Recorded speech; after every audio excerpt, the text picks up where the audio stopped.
Dakota land where the skies are wide and the freedom stands. With a Bible in my hand and a prayer in my heart, living this life where the wild plays its part. Dust on my boots and my hat pulled low, got my trusty rifle and I'm ready to go. Hunting the game as the sun hits the sky in the heart of the 701. I feel so alive. Guns and the 701, that's how we roll. Faith in the good Lord, that's how we hold the line of the legacy that runs through our veins in this wild, wild land where the spirit remains. We're living free, living bold, side by side, with God on our plate and our hearts open wide.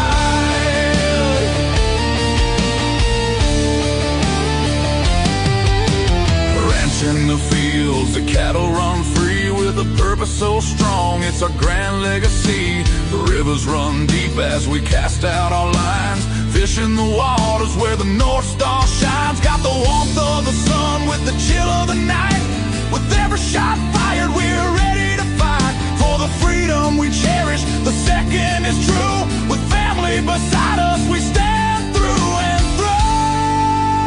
Guns in the 701, that's how we roll. Faith in the good Lord, that's how we hold the line of the legacy that runs through our veins in this wild, wild land where the spirit remains. We're living free, living bold, side by side,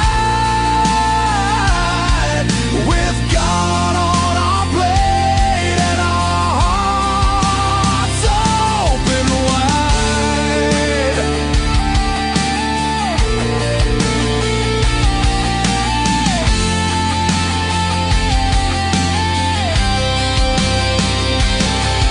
In a world that's spinning with sins that they wield, we stick to our values.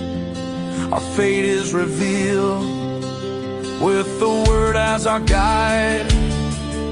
We tread on the earth, a community built from the love, not the curse. Raising our voices, singing loud through the night, for God and our freedom, we'll continue the fight. Let the rifles ring out, let the spirits align. In North Dakota's embrace, our souls intertwine. So when you hear the gunshots and feel that proud sound, know it's faith and freedom that echoes around. From the fields of the ranch to the depths of the lake, with God on our side, there's nothing at stake. Guns and the 71, forever we'll stand in the heart of our faith in this great free land.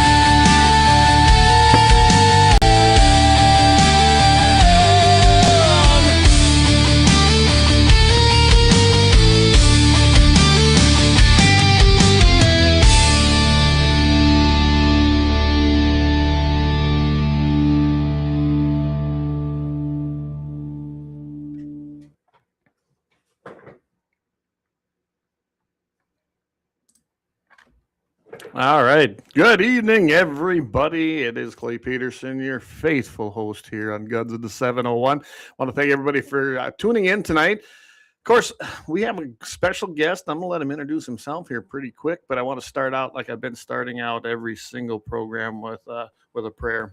So, Lord, we'd like to thank you for the blessing of today and that you carried us all through safe, sound, and joyous. We had a beautiful day. We had beautiful weather, and we know that everything belongs to you, Lord. We ask that you watch over us, you watch over the men and women who serve this country, and you bring peace to the turmoil we're seeing. In your name we pray. Amen. All right. And of course, I always love to start this program off with the Second Amendment.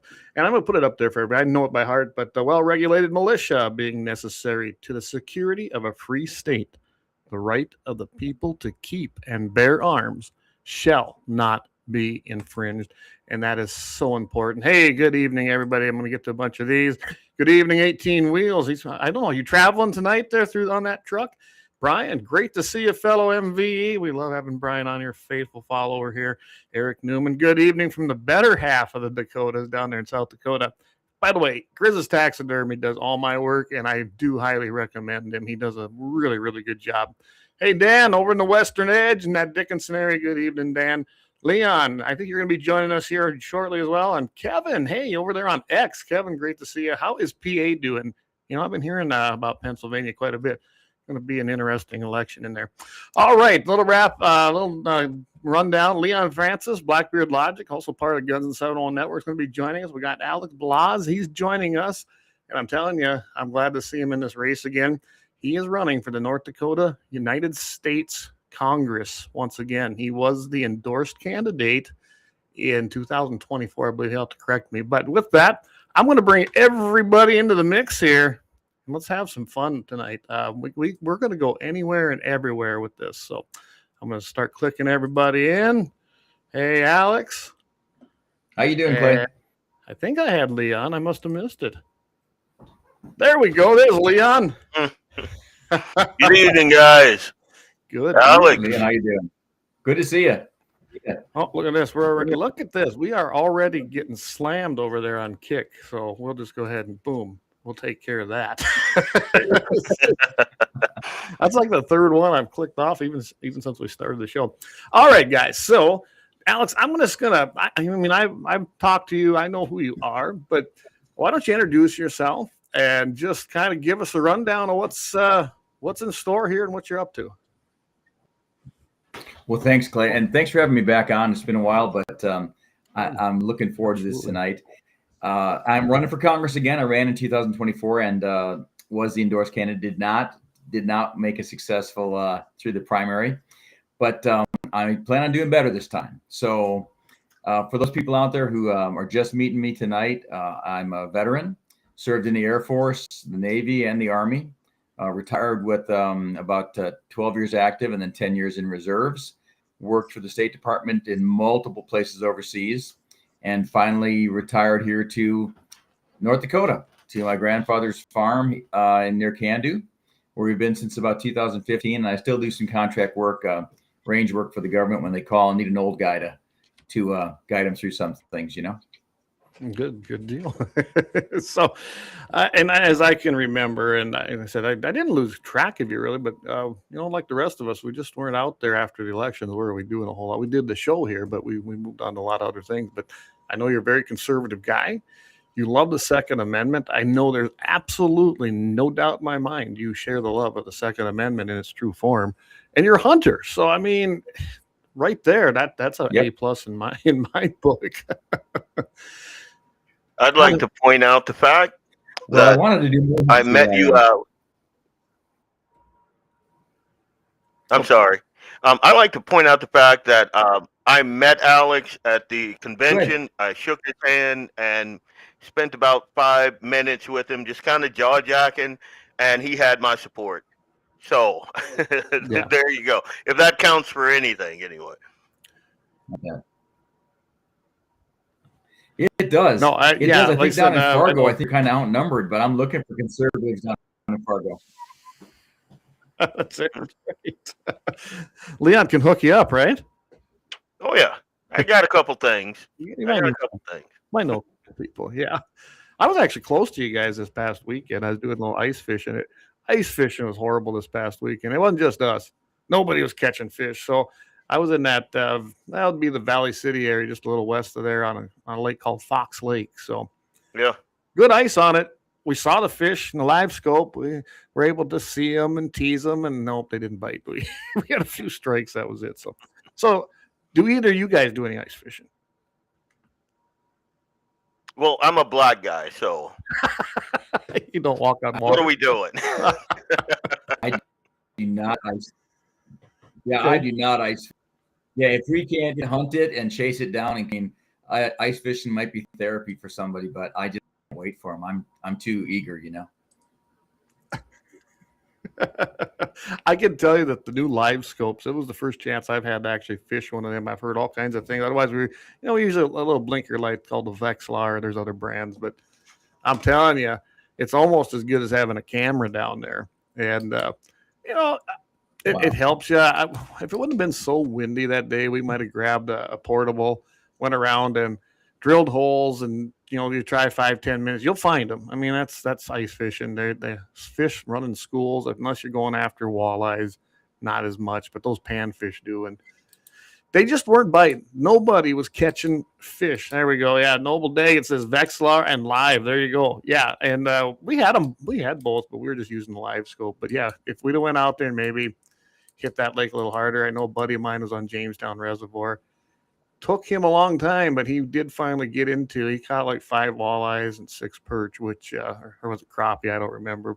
But he was out there from 10 o'clock till 6-7 o'clock at night. So it was a long day of fishing for a few fish. You don't have that much patience, do you, Leon? Absolutely not. Like, no. I'm like Alex. I like a good hunting stalk like the next guy, but that's about where my patience kind of runs out. And I like to fish, but I like to go to my spot. Me and Eli have this spot out in Fort Ransom, and it's where 2 streams kind of come together. So there's a big hole, and there's a lot of cat in there. So yeah, you throw that lead sinker in there, and you're pulling fish up all day long. So you don't go out there noodling if you're getting into the cat. When I was in Louisiana, that's a whole nother show, dude. Well, yeah, I mean, even I haven't done that yet. You and I need to talk, Leon. You should maybe take a trip with us when we go down to Florida and do our hog hunt. I think you'd enjoy 100%. that. I mean, 100%. Fun. All right, sounds good. I think I'm going to fly this time, but there's a group of us. I'm not flying. I'm not a flyer. Well, there's going to be a vehicle heading that way. So while I get down there and start ahead of you, you guys can be making that 2,200-mile trip. That'll work for me. I'll do that. I've done that trip a few times. So anyway, all right. So how about we get into nuts and bolts, Alex? Why don't you tell us? You know how this works. I'm not worried, but tell everybody we've got new subscribers and new listeners on here. Why are you running, and what's your platform? I've looked at your website, but I imagine it's better from the person themselves, right? There you go. Corey will drive, Leon. I'm running again. I feel like I got to ask this question a million times. Anything's changed at all? I like the current representative in Congress for North Dakota was experienced enough to hold the job or to do the job. I understand I got beat and I need to work harder at it, but the reality is that we need better representation there, and on a grander scale, because we're about a half an inch deep, and we've got a follower there. She'll vote however she's told to vote, and that's about it. And you get things that come out 5-6 months late. You need somebody to put in innovation and working harder for North Dakota, and also linking us back to keeping our state sovereign, keeping our rights clear in the state, and having the federal government just do what the federal government is supposed to do. But you got to get your bang for your buck, and we're not getting it right now in North Dakota. Oh, I couldn't agree more. Leon, what'd you say on that? Yeah, so what it sounds like is you're not a cheerleader. You're a statesman. And one of the things that turned me off about the whole cheerleading aspect of your opponent way back when is I didn't resonate. I didn't see statesman or stateswoman. I couldn't feel that. And then when I met you, and you just kind of come off like this Sam Elliott type dude, calluses on your hands. We're talking about your lab and your truck and your guns, and I don't know if you remember this. I had you on my show, and we just kind of chopped it up for a little bit, and I could feel that kindred spirit there that I just cannot feel when I'm speaking with some of our other representatives. There's a very few of them, like Dan Johnson, folks like that. And so when I say, I support you, from day one, I supported you. I want to ask you one question, and this is just for my, just so I'm at ease with this. Oh, you're a Christian man. Enough said. Yep. I'm working better at it, and I got to say that today because I am a horrible Christian. So go ahead, Alex. Well, I got to tell you, I got a lot of work to do on it, but I'm reading a lot more of the Book of John. I learned a lot talking to people. I've always had a super hard faith. I mean, I don't know, just being overseas, being in different zones and stuff. I've had a faith that I felt guided me, and it was a hand on my shoulder always. And that's the reason I'm back here safe. Nothing happens without God. I believe that. But I need more, and I believe now after talking with folks more that it's the only way to carry us through, and having that faith is really the only way that's going to get us through this. And I'm gonna work harder on being a better Christian going forward. You know, I know that God guided me. I wouldn't be here today without it. Amen, man. I can tell you, as Leon can attest, I've seen some really hard times this fall, just family things, death, things like that. And it brought me very much closer to the Word of God and what He's about. I mean, every day I have my own devotion and I do a study, and then I usually share that with several of my friends, and it seems like they enjoy that. Sometimes when I'm late, they're like, "Hey, what's going on? I haven't heard from you this morning." So and then after the Charlie Kirk thing, Alex and Leon, to me, I was like, I heard he was doing that. And I was like, why am I not doing this? I've always had this belief. Why would I be ashamed or afraid what someone might think to hear the Word of God? I even did it yesterday when I was on K Fire Cafe filling in for Daryl. Because what better platform to hear the Word than on the biggest radio station in the Midwest? Yep. I tell you, that's where I'm at right now, and I can't say enough about it. Yeah, and I'll say one other thing on being a flawed Christian, which I readily that's the moniker I use also. But you got to understand two things. One, our Lord and Savior uses flawed men. The Bible is full of them, and they became giants in our Christian faith. Giants, because they were flawed, but God used them anyway. Well, so look at Saul. I'm not talking King Saul. Look at Saul. You know, he was ready to persecute everybody that was a disciple in the book of Acts, and all of a sudden, boom, you know, God used him and brought him. Yeah. So if you haven't read it, guys, go read book of Acts.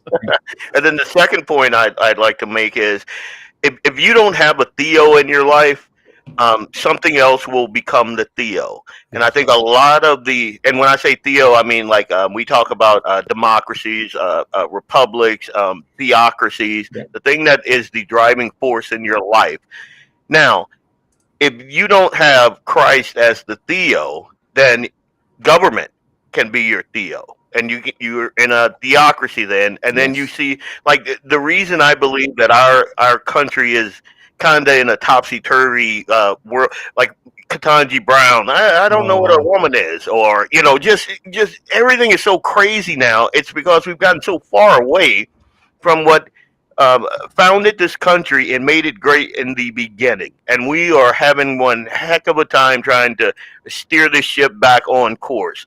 And in my humble opinion, we need a lot more guys with that type of grit and motherwit to steer this thing where it needs to go. Oh, absolutely. Absolutely. Yeah, go ahead and jump in there, Alex, if you want to say something about that.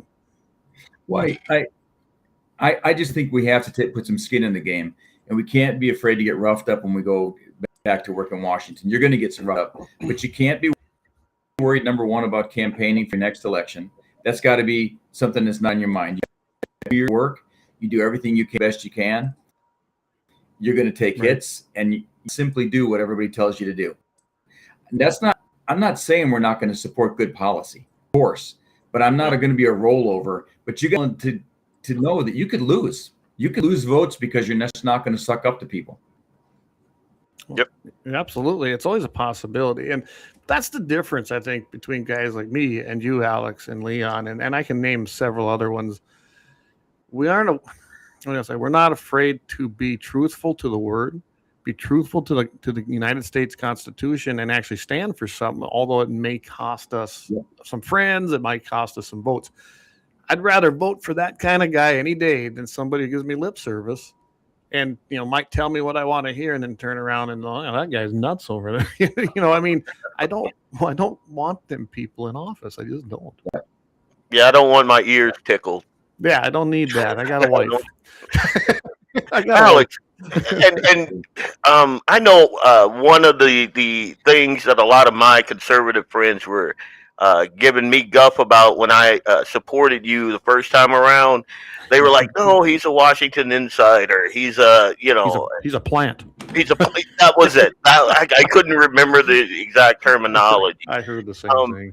How do you dispel those types of ugly? I don't know. It's not even a rumor. It's propaganda. It's garbage, and I know that. But how would you answer those guys who would say that you are a government plant? Yeah. I mean, it's an incredibly great plan that they stuck me out here at my grandfather's farm, and he came to North Dakota and homesteaded, and I just ended up here. But aside from the craziness of that, the bottom line for me is that I feel like we were guided to this. I mean, we were here a couple years ago in the kitchen, literally, and talking with my wife when I think we just got the calling to run for this. And I had thought a lot about it before. I was disappointed with politicians in Washington. I was disappointed even when I was serving in the federal government. I was disappointed with this greater level of bureaucracy that constantly stopped us from doing things, that constantly wasted money, that constantly was involved in garbage politics when we should have been just implementing policy and getting the job done for the American people. Probably one of the reasons I left, probably one of the reasons I wasn't super high ranking, but I was very effective when I was there, and it cut a lot of skin at times. So yeah, my answer would be no. Yes. If you're going to say I have federal experience, yeah, I do. And I'm ready to do some nut cutting anytime it gets back there. I love that. Hey, Dan, good to have you joining in here again with us too. I haven't seen Dan on here for a while, so yeah, welcome. So, hey, Dan, me and you got to chop it up on one of our shows in the future. We'll talk about it. But yeah, he's a good one, man. We got to keep him close. Absolutely. So, all right. So I know that we know the answer to this one, but I want everybody who's not familiar with you, Alex, tell us what the Second Amendment really means. Well, the bottom line is it's not about hunting rights.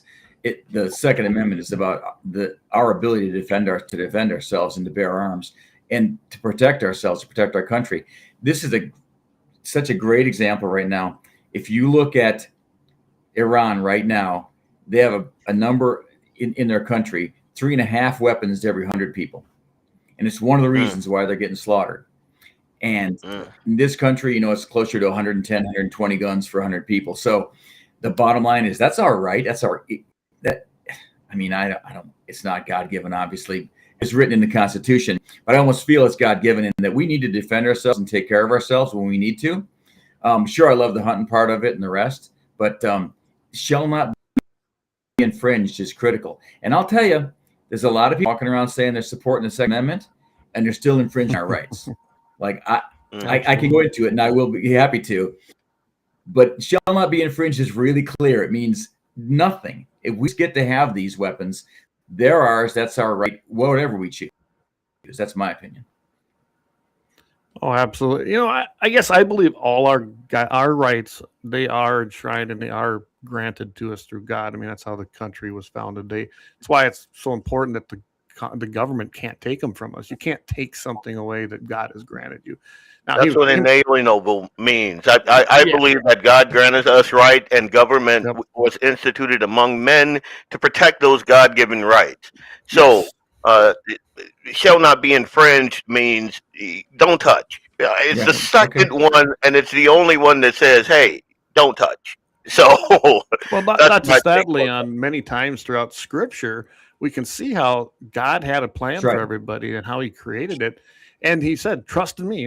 Just trust in Him, and He would lead people out of danger. He would lead people from the lion's den. I mean, we there are so many examples. And if you didn't, or if government become tyrannical, guess what? He did make sure that those places tumbled, didn't He? The stones come down, they become ash. Look how many times He destroyed places, and then they were built back up by men men failed and they were destroyed again. So this isn't new. And then you look at a place like Australia. They had that horrible shooting, on that beach. And what did they do?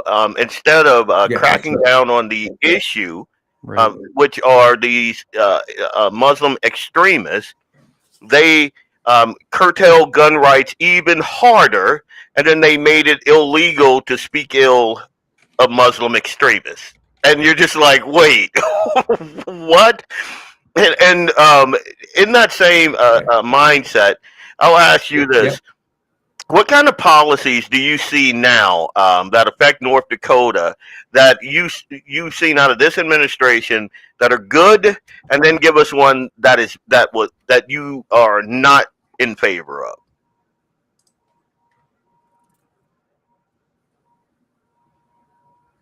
Oh, do we have you? You were breaking up a little for me. Can you? You were breaking. You guys hear me? Are you good? Kind of got you there. Go ahead and ask him that again, Leon. See, that's what happens when you are way out in the middle of nowhere like I am. You're coming through good, Leon. Really? I had a little trouble with Alex, so I noticed a couple times. Okay. Well, so I'll ask it again. I guess the basic question is, we're all in North Dakota. We love North Dakota.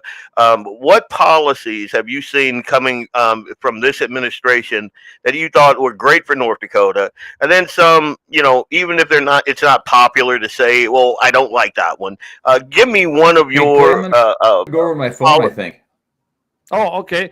Tell you what, Alex is going to go out and come back in on his phone, but I'm pretty sure we can hash this up, can't we? I'll just click him out of here, and we'll let him come back in. There we go. I think here's what I've noticed, Leon. When someone's using an Apple product like a tablet or an iPad, whatever they call them, evidently, if they're not new enough, their processors do not process through this stream because it's such high def, and it gives us issues. So we'll let him come back in on his phone. Yeah, you need that AO3 chip in there. You better get him what he needs. No,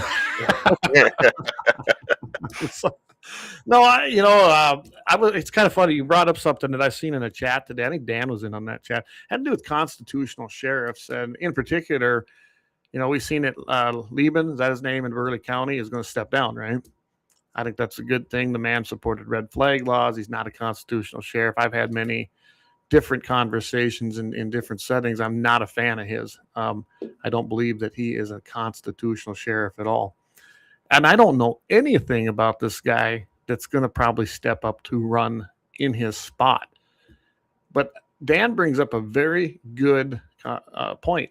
That's why we need a constitutional sheriff. People don't realize the sheriff is not to serve the state. They're not to serve the HPs. They're not to serve the feds. They're to serve us. They're elected. It's an elected official office. And they are that buffer that's supposed to be between the tyrants and the people. Am I wrong on that thinking? Oh, no. I had my wife go down stairs to the bunker and bring me up my doctrine of the lesser magistrate. There you go. Yeah. You're again, the way we are set up is we are supposed to have layers between us and tyranny, people that intercede on our behalf so we don't have to. Your sheriff is one of those intercessors. And way too many sheriffs, and Sheriff Yonner, when he first ran, I forget how long ago, I had him on a show on another platform, and I kind of I asked him about it. He's a country boy, that sort of thing, and I asked him. We had a long form conversation about this topic right here, and I was pleased. So this book right here, and I said this on my show last week, this book right here, anyone that needs this book, I am planning on ordering a case of them. That one right there. It's backwards. Just a second. I will fix that for you. What is the deal? I can do that. Maybe I can. And that's my dad. He's well, it's the there we go. Okay, there it is. The Doctrine of the Lesser Magistrate. And I was lucky enough to meet Matthew Tuella here in Fargo. And we had a very long conversation. But if you want one of these books, and I'm telling you, this book is game-changing. It is eye-opening. And you will understand the failure of local government and state government. Like Leon, once I'm going to need that book, Leon.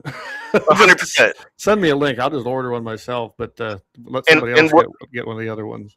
And what I want, like I said on my show, what I want is for folks to get multiple copies. And if you support a candidate, give that candidate this book. There you go. And then hold them to it. Absolutely. Dan, you're right. The sheriff is the first and last line of defense of our Constitution, besides the Second Amendment. You're 100% correct. This book, absolutely. That is. I don't know if you guys went to that deal. We remember during China virus, and they had the big tour that came through, and I was out there by the Minokan Park, I guess you'd call it. I know Trent Luce was there, along with Marty, our friend Marty Beard. A ton of people, ton of patriots were there. Marty, yeah, and this guy would give a whole demonstration about the layer cakes, layer cake system, and that was his main whole thing about that was the sheriff. The sheriff was the most important part of that. I can remember growing up, Leon, our sheriffs didn't even have radar guns. And I remember our sheriff said, that's not my job. My job is to protect the people and respond, not to serve the South Dakota Highway Patrol. I don't care if you're speeding. He says, if you're reckless, I see it, then I might do something. But he goes, that is not my function. My function is to serve the people of this county. That has changed. They now are nothing but revenuers for the state and for the feds, and they take all the money in the world, and that's how we ended up with what I sometimes, and they're not all bad, don't get me wrong, don't be blowing up my email, because there are good ones out there, but there's a lot of bad sheriffs that do not uphold their duty to the people and the Constitution. I think we got him back here. Let's see if we can click him in here. I believe we have him back. Are we back, Alex? Can you hear me? Oh, we don't have any sound. Oh, we lost him again. Whoops. Just a little bit, just 2 seconds on that whole sheriff deal. Now we've kind of regulated them to basically being bailiffs and, the jail, and that's what they do. Yeah. It's like I say with men in society. We're supposed to lead. A lot of times we forget that. A lot of times we think we're just the revenue for the family, It sure seems like it, doesn't it? Alex, we can see you, but we can't hear you. You might have to turn your audio on. If have your wife help you. Right? That's what we need. We need our wives to give us a hand. Once in a while. I met his wife. His wife is, I like her. Yes, I've never had the opportunity, but I've seen her a couple times when we've been doing stuff like this. But yeah, but getting back to the officers, especially the sheriffs.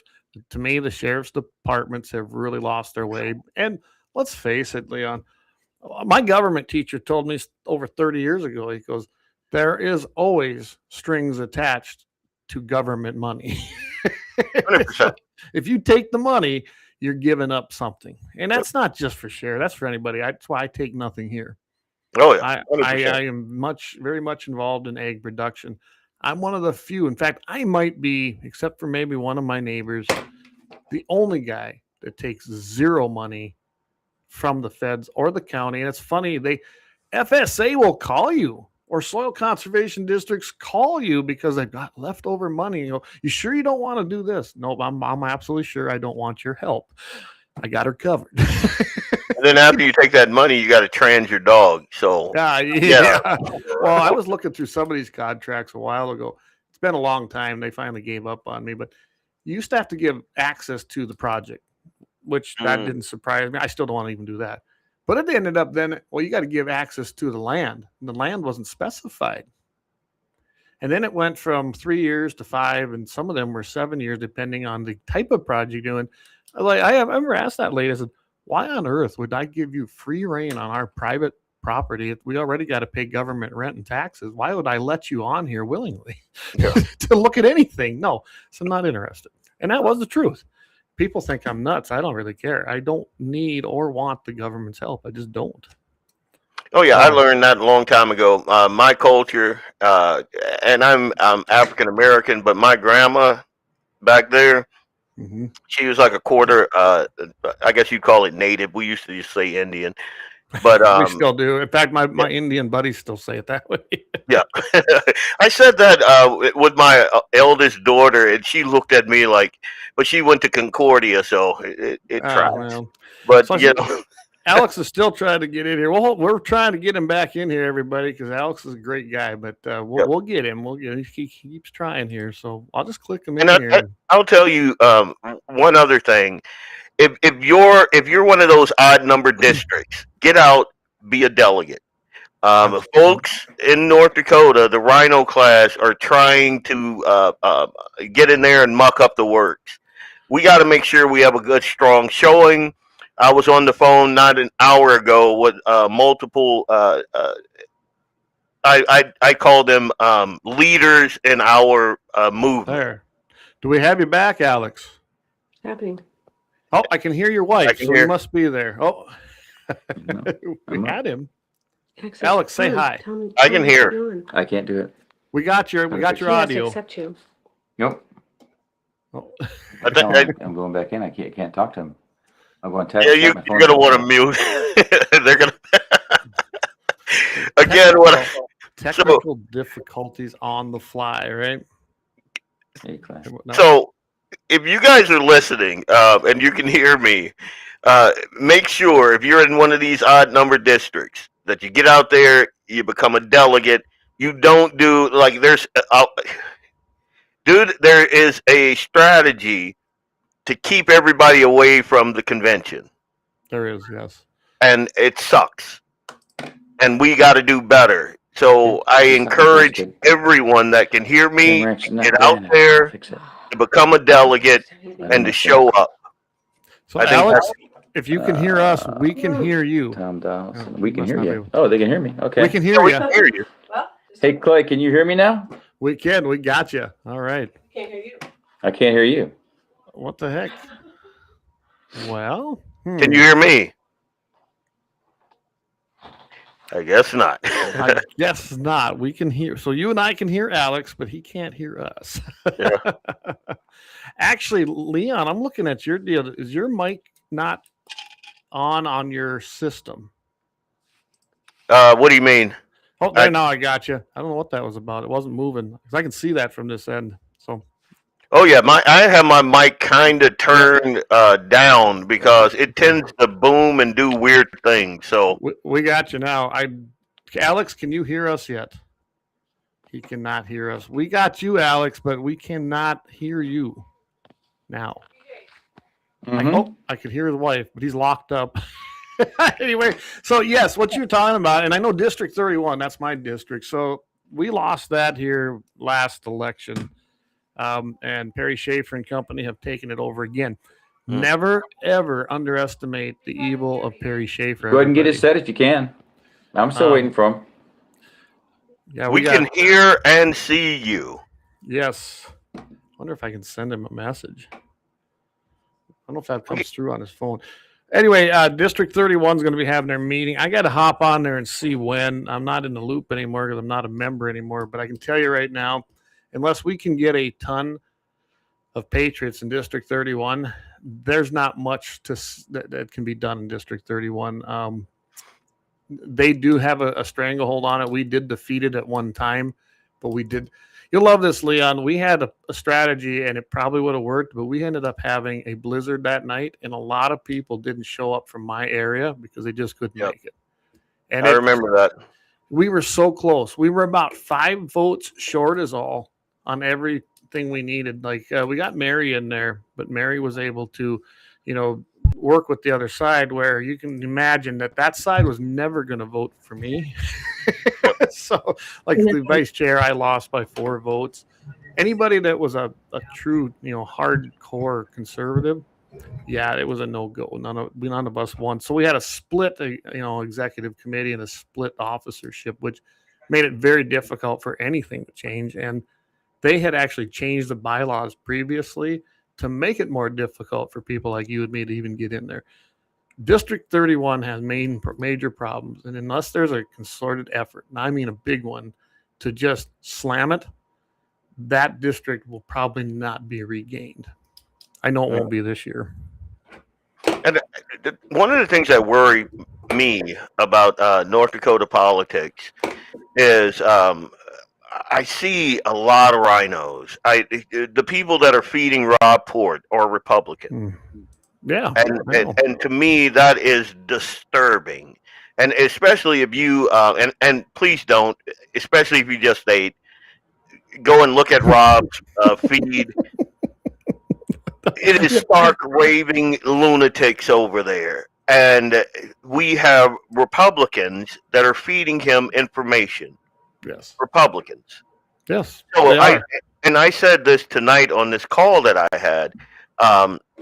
Republican North Dakota purports to be a red state, but it's, to me, a lot of it is a veneer. It's a red veneer, but it's purple.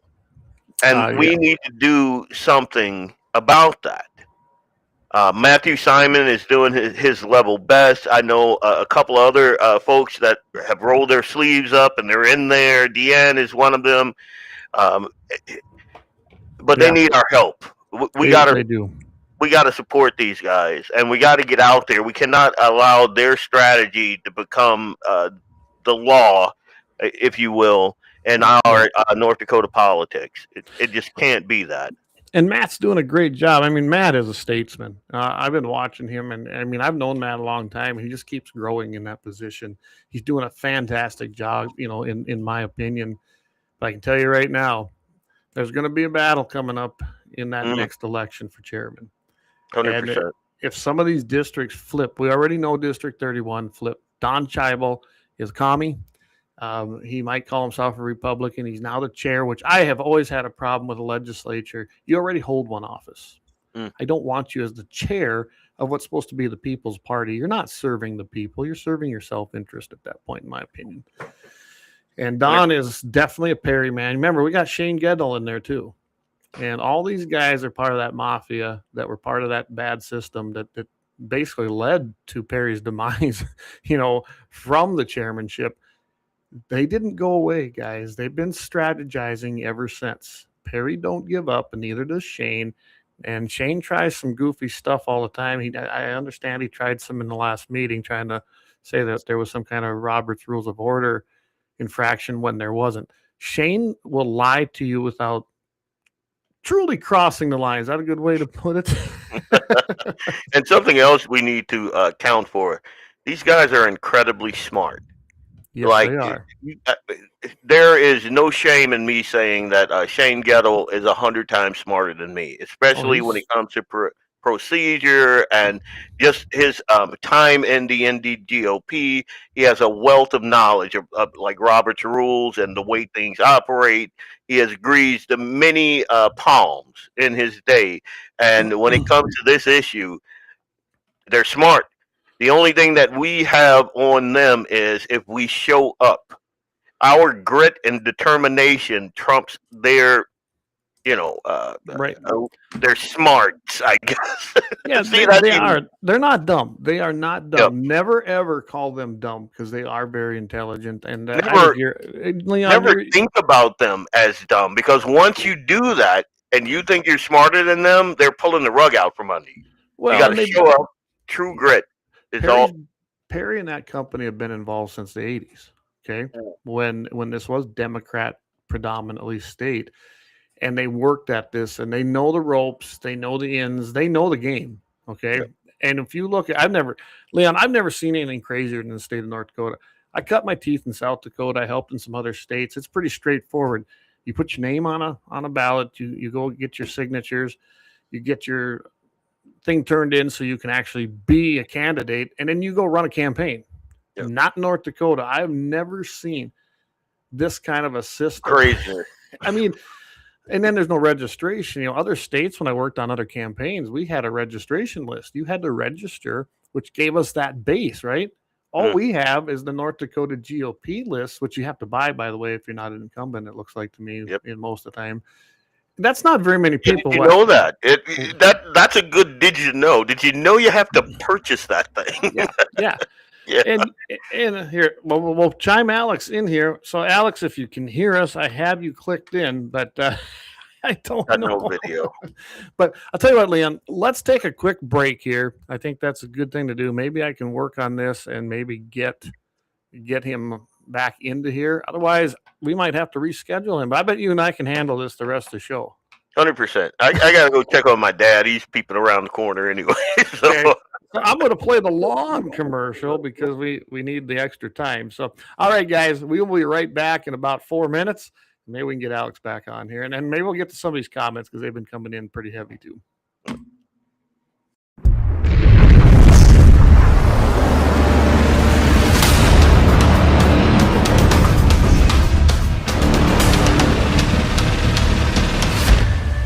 Lauer Auto Repair, located at 309 South Washington Street in Bismarck, North Dakota. Give them a call at 701-258-6308. The team of mechanics at Lauer Auto can take care of any problem your vehicle is having. And when you do business with Lauer, you can be assured you're doing business with a pro Second Amendment America First repair shop. There are plenty of other auto repair shops in the Bismarck-Mandan area. But why take a chance at patronizing a shop that might not have your beliefs at heart? Make no mistake.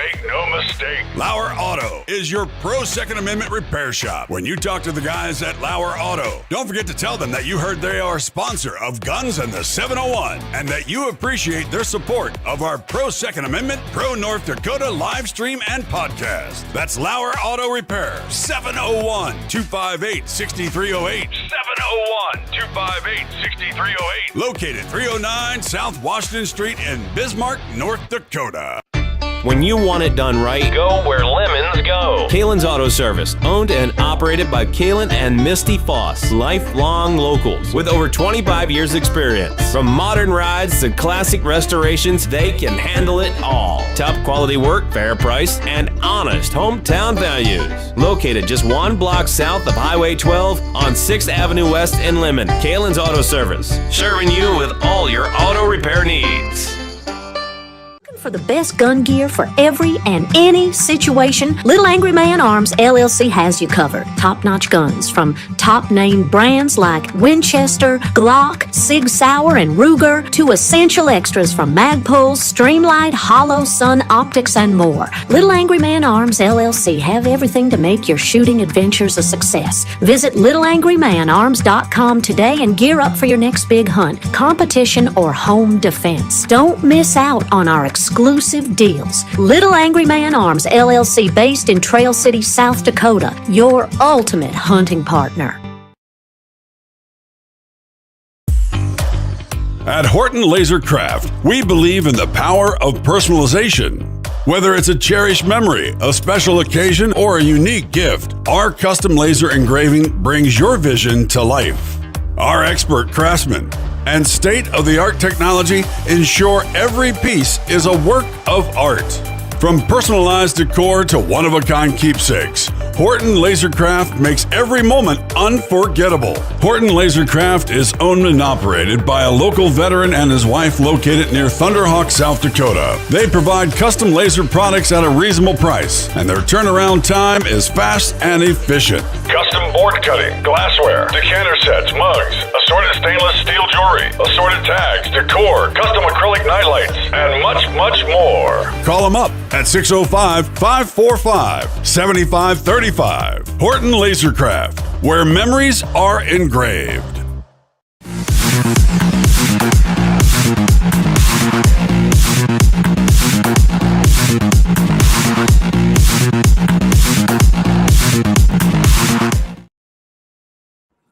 All right, we are back. Alex, can you hear us now? I can hear you fine. Can you hear me? We got you. We got him back. So I guess we could say that it was just great IT work. But you know what? Luck does play into this sometimes. I think it was a lot of help from my technical crew, my wife, and my yellow lab. There you Here go. she There is. you go. I did it. I'm going to boost your volume level on my end. Everyone, let me know if it's too much because I think we need a little of that there. All right, Leon, we are back. Before we go on here, then I'm going to get into some of these comments. Danny says the sheriff is the first and last line of defense of the Constitution besides the Second Amendment. Absolutely, absolutely.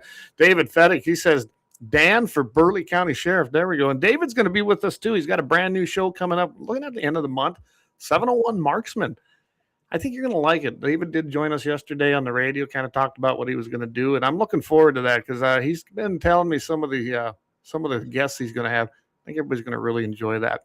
Let's see. Eric says, I met a cop in Wyoming and had to pay their fee. Yeah, their trespass fee on the road, maybe. I don't do like I did when I used to travel in Montana. It was like, what, $5? And I'd be like, here's another $5 because I'm coming back in a day or two. So we'll call it a day. But it was so much fun going across Montana here. That would have been like 1998 when they dropped all speed limits. It was weird because I'd be driving 85, 90, getting passed by patrolmen. That just seemed odd to me, but it was a great feeling. And imagine this. They had to really tweak their numbers to make it look like there were more accidents. They included things that weren't true accidents just so they could pump those numbers up because I was really combing through that stuff. They actually had no more accidents due to speed than they did before. It was just they wanted to like the COVID numbers. Kind of like that. Yeah, they were COVID before it was cool. So, hey, One Cap, good evening.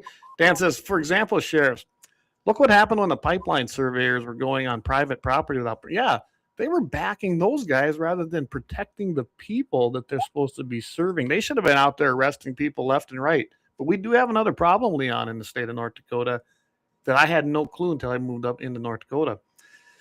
If I don't put a sign on there that says you can't come on our property, then they can come on your property. That is the most insane thing I've ever heard of. Yeah. That's a good way to get shot. I mean, that is. It was just so foreign to me coming from the state of South Dakota where everything is considered posted. You need permission, actually written permission in a lot of cases, to go on someone's private property. And I don't know about you, Alex, but I imagine you've lived in states where it's the same way, haven't you? Yeah, that's exactly right. And we now have to post up here everything, and it's got to be posted even more frequently than you think, a couple hundred yards, because people will walk between signs. There's very little real respect for private property. Yeah, I guess I've made enough of a reputation around here because I have a different way of explaining things to people and they don't come back. I just leave it at that. And I'm going to get a bunch of signs that says we believe in the castle doctrine here. There you go. Well, we got credit your own.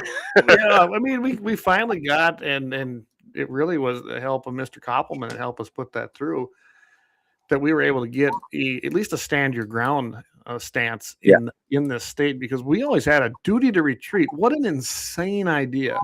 If somebody threatens you, you have the duty to retreat. No. And we did get that passed. Dan Haggerty says, I'm in District 33 with all the coal people. So that should be pretty good. I would think that 33's got to be kind of safe, isn't it? I guess I don't know much about District 33. What's your shoe leather plan, Alex? To get out Go ahead. Oh, well, I'm just asking, what's your strategy to get out to, I know you live in the middle of nowhere. I'm in the middle of nowhere, but I'm a lot further east than like you and Clay. You're out, where are you out of, Alex? We're in Canada, about 30 miles, right in the middle of the state, about 30 miles south of Canada. So our plan is to, we're going to get out and talk to everybody we can. We're going to do a little different this time. We're calling all the district chairs and we're talking to our conservative friends and asking them to set up town halls and face-to-face meetings so we can actually go and talk to people. And we think that's the most important thing. And we've committed to that even when we get into office in Washington, to have face-to-face town halls. And that's what I'm going to do, because I don't believe you can do everything digitally. I don't think you can just own call centers. I think you have to get out and talk to people and sit down. And if it's a tough conversation, that's the way it is. We'll just do the tough conversations. Well, sounds good. Speaking of tough conversations, I know you are a ex-government guy. Yep. How do you feel about, I guess, all the consternation around the ICE raids and all of that? Do you think that I have a lot of libertarian friends, a lot of them, and we are hanging by a thread right now, you know? Yeah. Do you believe that ICE is overreaching its authority to go in and grab illegals. Just give me your 1,000-foot view of what's going on in our country right now, especially as it pertains to the ICE agents. I guess I would say doing their job, because the last guy left the country wide open and we got a hell of a mess to clean up. But that's just my 2 cents. Don't let that color your commentary come in. Just give me your 1,000-foot view of that. Yeah, so I mean, there's clear lines here that the last administration left us with this mess in this country, and I am absolutely supportive of deporting every single last person, whether they committed a crime after they illegally crossed the border, which was a crime, whether they're murderers or child rapists, all these bad people we have here. They've got to go back home, right? In fact, I like it that Kristi Noem kind of stole my comment that I made during one of the debates, which said, "Go home now." Because if you go home now, you'll get to come back later. And I'm happy to give those lines to them, but I'd rather do it from Congress. But here's the thing. One way or another, they're going home. So if all the sheriffs and all the local police and all the state police want to capture these guys and hand them over to somebody at the wherever they want to do it, that's fine with me. But those illegals are going home. So as it is with immigration and customs enforcement, immigration is a federal law. And they've broken it's a federal crime. So when ICE comes to arrest just that person, just individually, a person that's there or detained by somebody, and somebody else is going to stop that because they got a bleeding heart because, oh, this person should be here, they're a nice person and we want them to work or whatever else, it's still the rule of law. It's still a crime. So I don't subscribe to overreach in that area. So if you're just out there complaining about ICE being in the area and renting hotel rooms and being upset, I get it. You don't want to see federal officers all over you, impeding you and doing those things, but you're a citizen. So you've got that right to say that. But the illegals do not have a right to say that, and they need to be gone.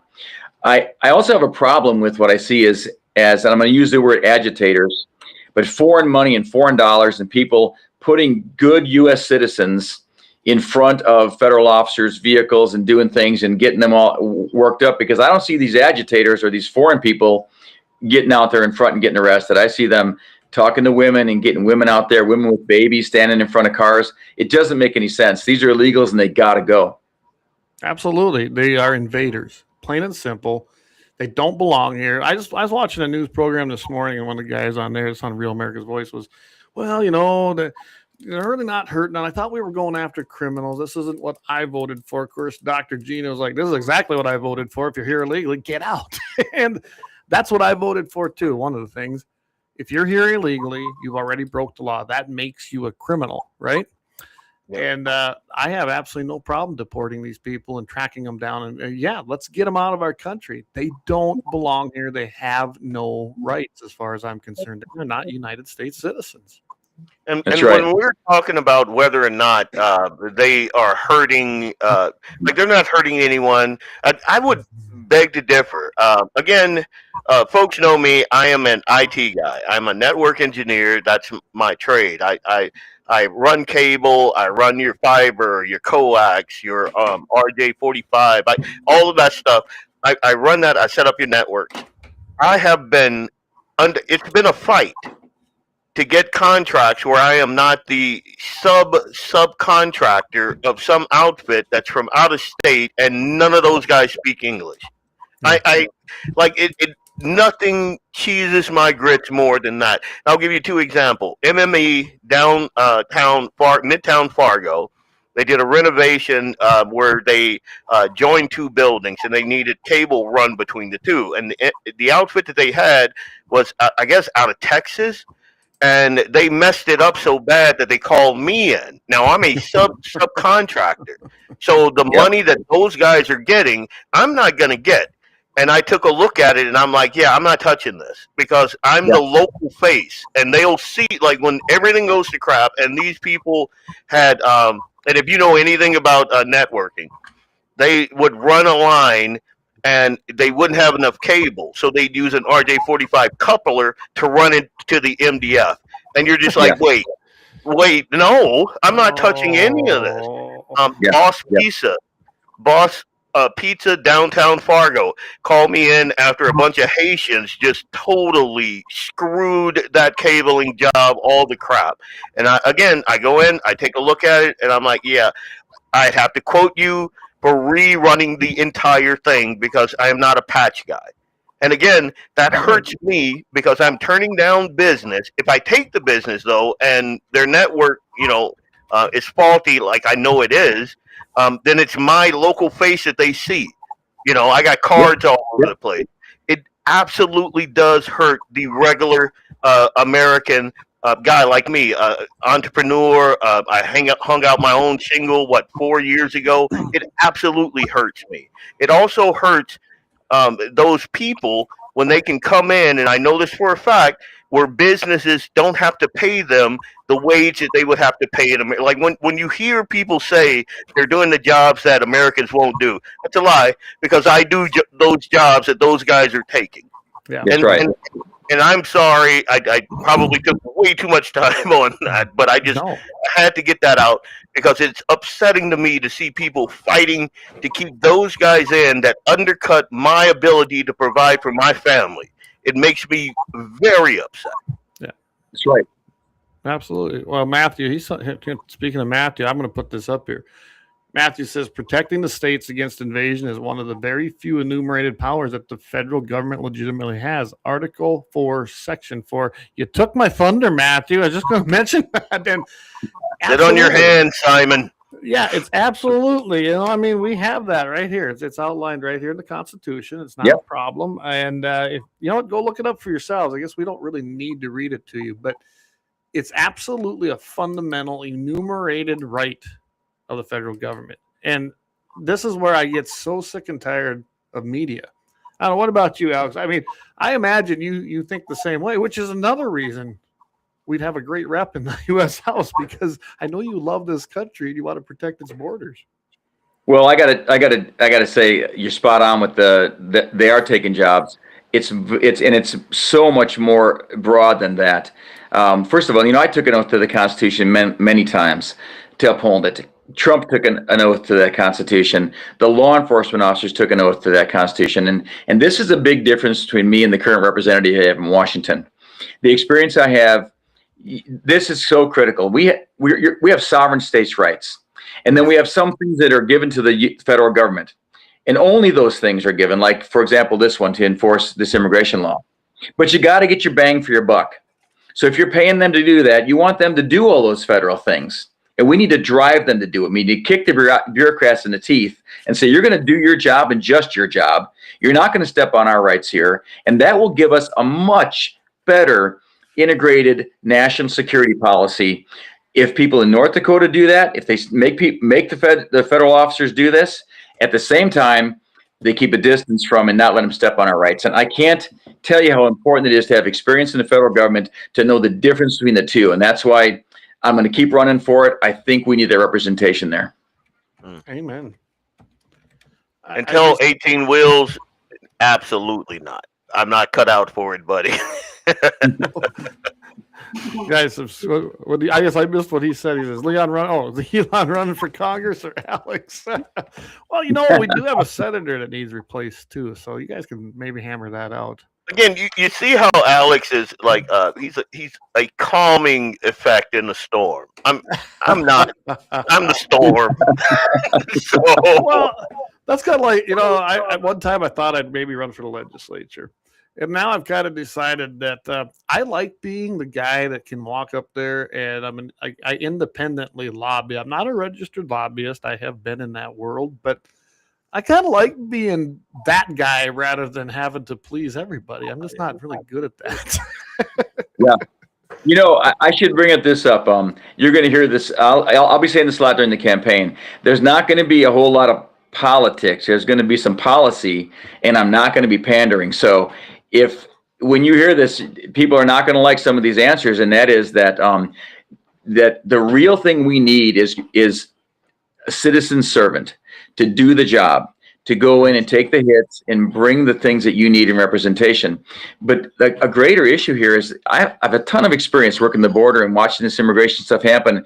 I don't know if you heard me talk before about this, but I was down there when 100,000 people a year were crossing the border, and we thought it was an invasion then.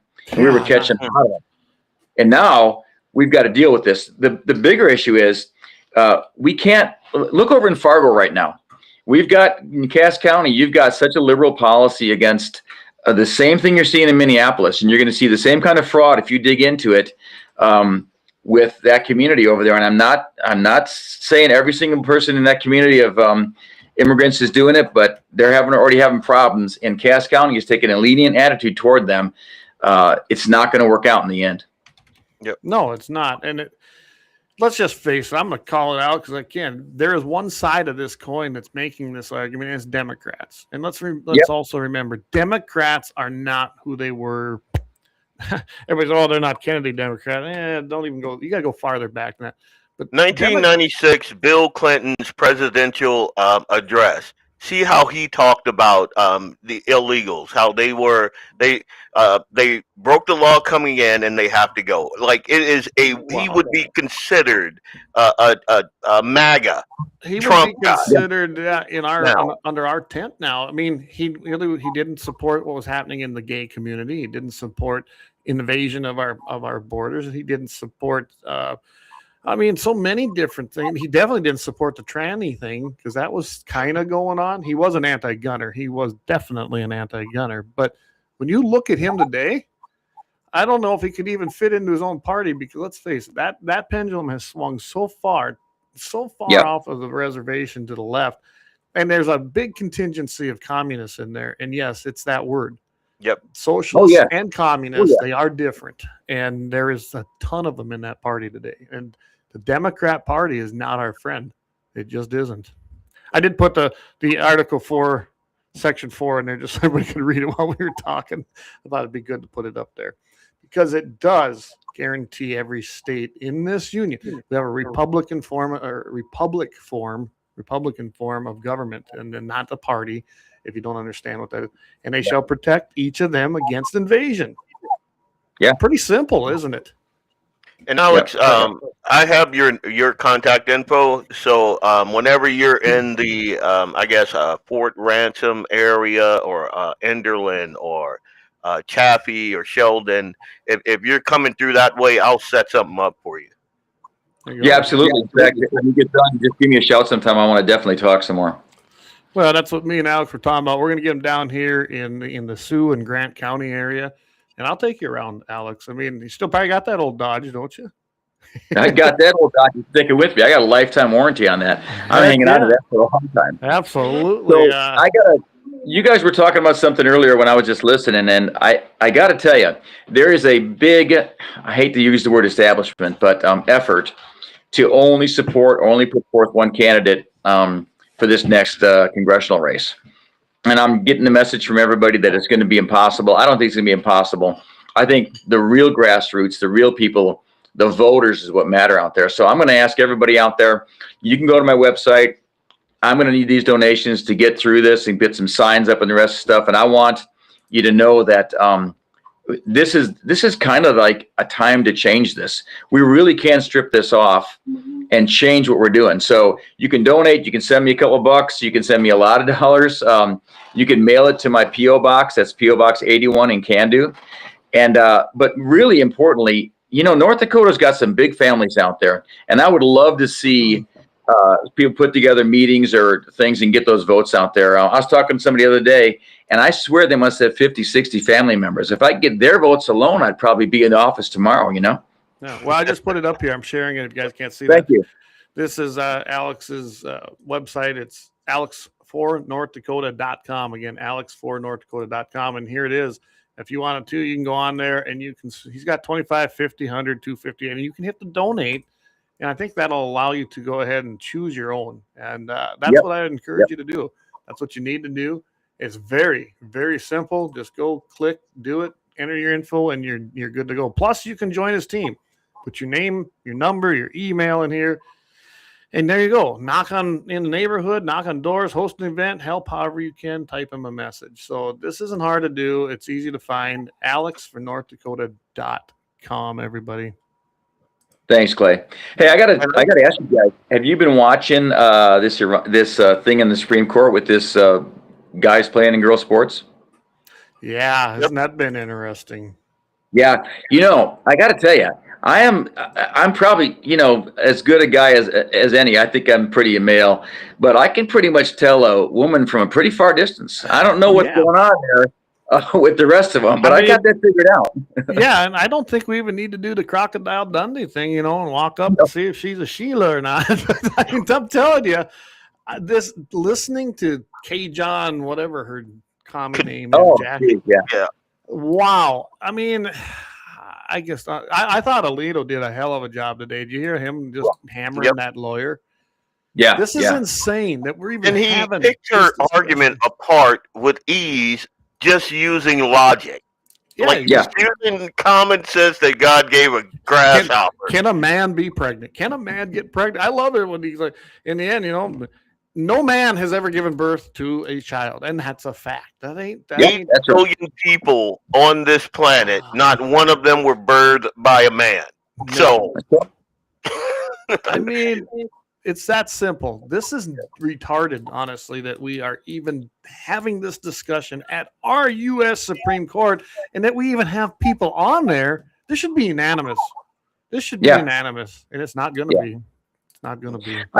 I got a feeling that so much of this pandering that the Democrats do, even this waffling that the Supreme Court Justice Ketanji's doing, is all just to draw support and votes. And I know that that's oversimplifying it, but all this thing about supporting illegals, I really can't believe, unless, well, I guess people could be that stupid. I really can't believe people are that dumb. They're just seeking power. They're just seeking the control, and they'll do anything to stay in that power, They absolutely will. Hey, Alex, we have a question here. It says it's from Brian. Alex, what is your strategy to change anything in a house divided by such a narrow margin that may get tighter? And trust me, Alex, this is the rhino argument right here. It is. The rhino argument is that what you're going to do is you're going to peel off votes. You're going to peel off, and you're going to let a Democrat get in there and that sort of thing. So keep that in mind when you're answering that question. Yeah. So the first thing is, I think that the conservative people in North Dakota are smart enough to vote for experience over the current congressional representative. I don't think I'm peeling any votes away. I think it's a simple choice. Look, for North Dakota, I can put numbers on it.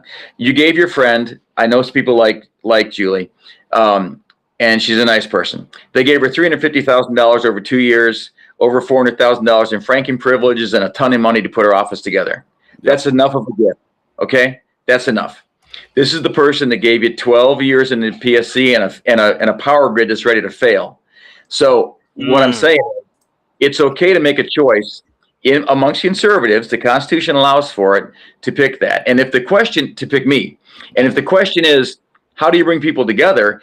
I'm going to be honest. It's not always about being friends. It's about being a leader, because some of those people just need someone to lead, to take a few rounds, take some hits, and they'll line up behind you. And that's how I think we pull Congress together. We don't pull it together playing softball, pretending that we're all buddies. We got to be tough, and people will follow. Absolutely. We've seen this in Congress for decades. It don't work. Let's change. It's time to change that plan and actually stand on something.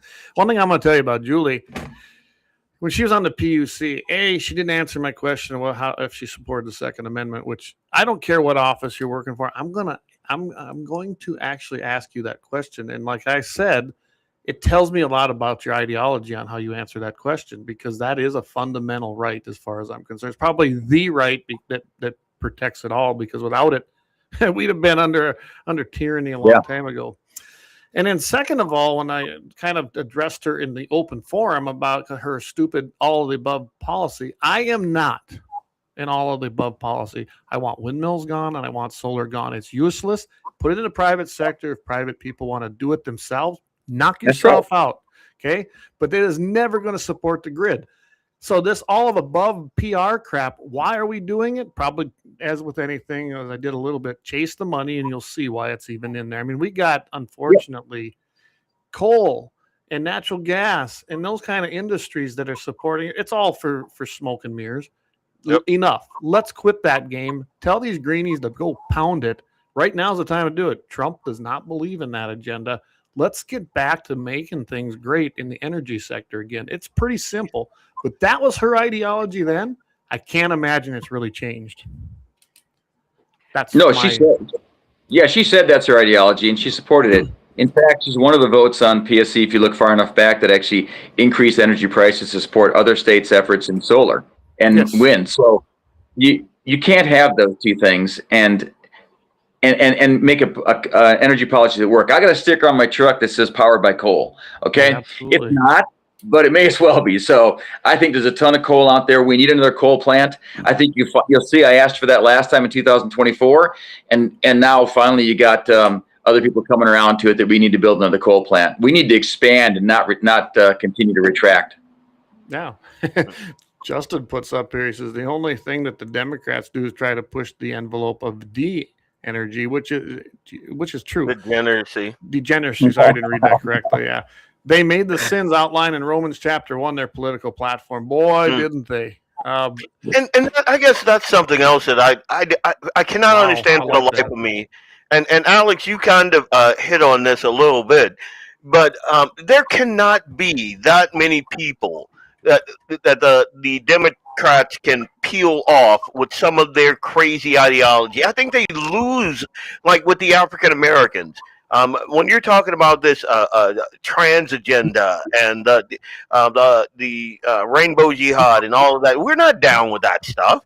And then there are many facets of their party platform that they are losing more people, in my humble opinion, than they would gain. So the only thing that I could think of in my head that makes sense is they are like in Minnesota. I think this whole ICE fight is them deflecting all of the attention off of the corruption that's there and having us kind of fight about these little cultural issues that don't matter anyway. That, decent people understand that, 1 and 1 is 2. So, but they'll have us fighting over that while they're stealing billions of dollars. And I guess that's where my head's at when we're talking about, the party platforms and what we stand for, and why I want someone like the conversation that Clay and I are having with you.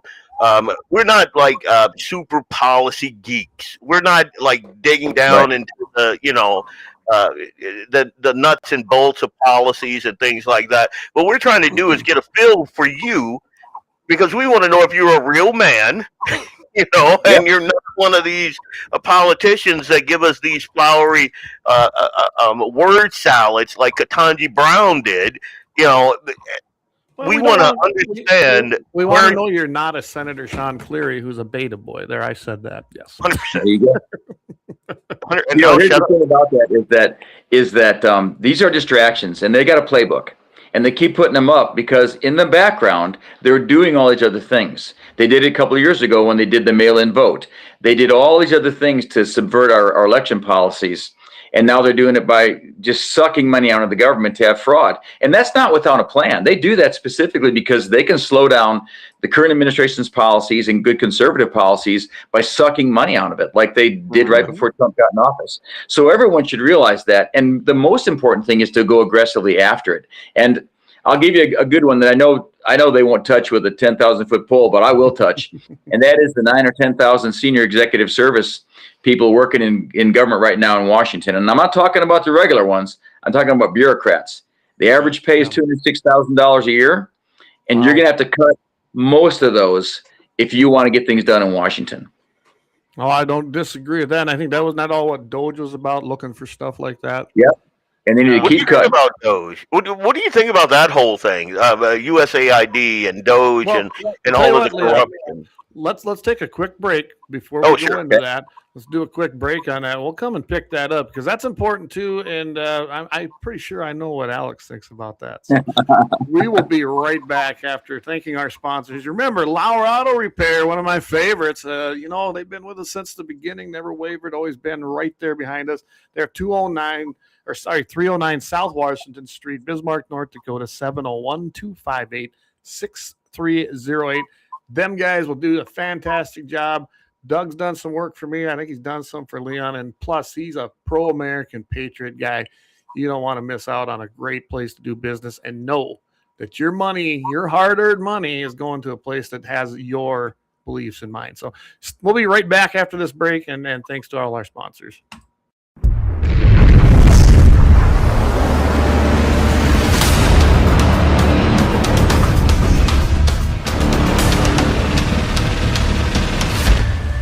Lauer Auto Repair, located at 309 South Washington Street in Bismarck, North Dakota. Give them a call at 701-258-6308. The team of mechanics at Lauer Auto can take care of any problem your vehicle is having. And when you do business with Lauer, you can be assured you're doing business with a pro Second Amendment America First repair shop. There are plenty of other auto repair shops in the Bismarck-Mandan area. But why take a chance at patronizing a shop that might not have your beliefs at heart? Make no mistake.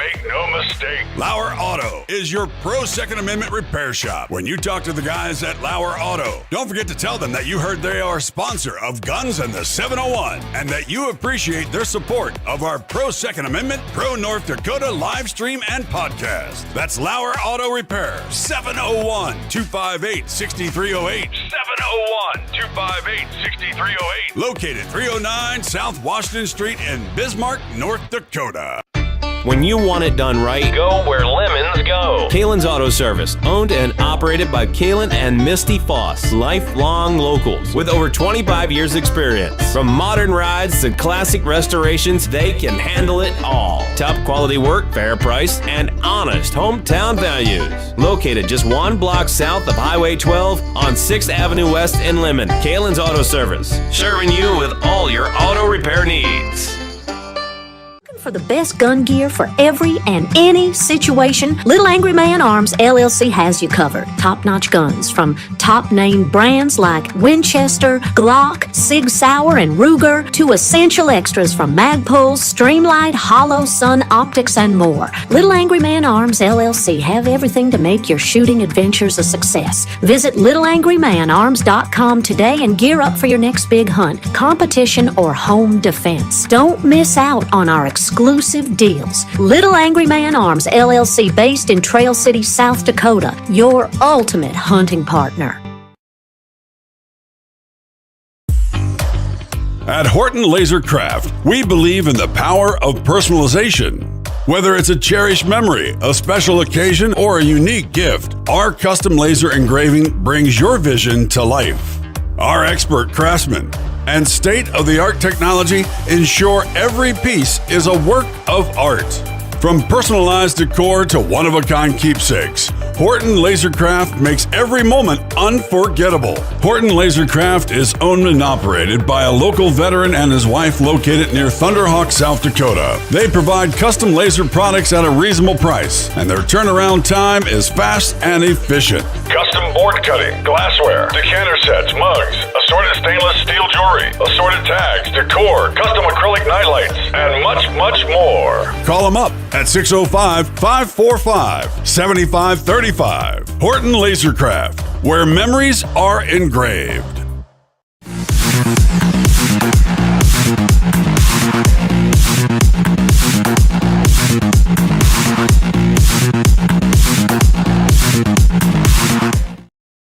All right, we are back. Uh-oh, did we lose Alex again? I don't see him on here. Wow. Well, I'm pretty sure we can pick it up. So, Jamie, I put it up there. Alex, what's your favorite 5.56 round? We'll bring that back to him when we get him back. I know he's been having some issues there, but I think overall, if we don't get him back here, Alex, I believe, is a pretty solid guy. I know that the first time he ran, I seen all kinds of things about I have a feeling that was put out by the establishment trying to 100%. really tear him down. But I'd had enough conversations with him personally that I didn't feel that way. I didn't feel he was a plant. I didn't think he was here, digging in to destroy the conservative movement. I just never felt that vibe because he hasn't changed his story. And staying in touch with him and now talking to him here again tonight, Leon, he's saying the same thing. He hasn't wavered. And his message is exactly the same. He's not lying. A liar can't usually repeat the same stuff and make their point, right? Yep. He doesn't do that. And I just talking enough with him, I do believe he is a conservative. I guarantee he's more of a conservative than Julie. Yeah. And I was glad that he'd come back on. So hopefully we can get him back on here. I hope. I don't know what happened, but. And I'm gonna say this. I think a lot of and this. I'm going to talk in the micro, and when I say micro, I mean North Dakota politics. But it goes the same for the macro, which is the national thing. I think a lot of our the people that we support, the GOP, are controlled opposition. I think a lot of the times they don't want disruptors in there. They want folks that get in there and understand that this is an orchestrated fight. It's like a Jackie Chan fight. It's not like a MMA fight that's unscripted. What they want is that orchestrated deal.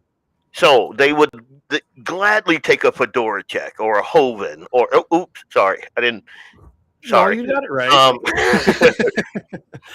not. They like those type of people. What they don't like is a wild card, a guy or gal that can't be controlled and is not just going to go. Wait a minute, There are questions that need to be asked. There are things that need to be done. The reason that we have the chaos that we have right now is because Republicans did not draw a line in the sand. We became those that pastel red rather than that bold primary red that Reagan talked about.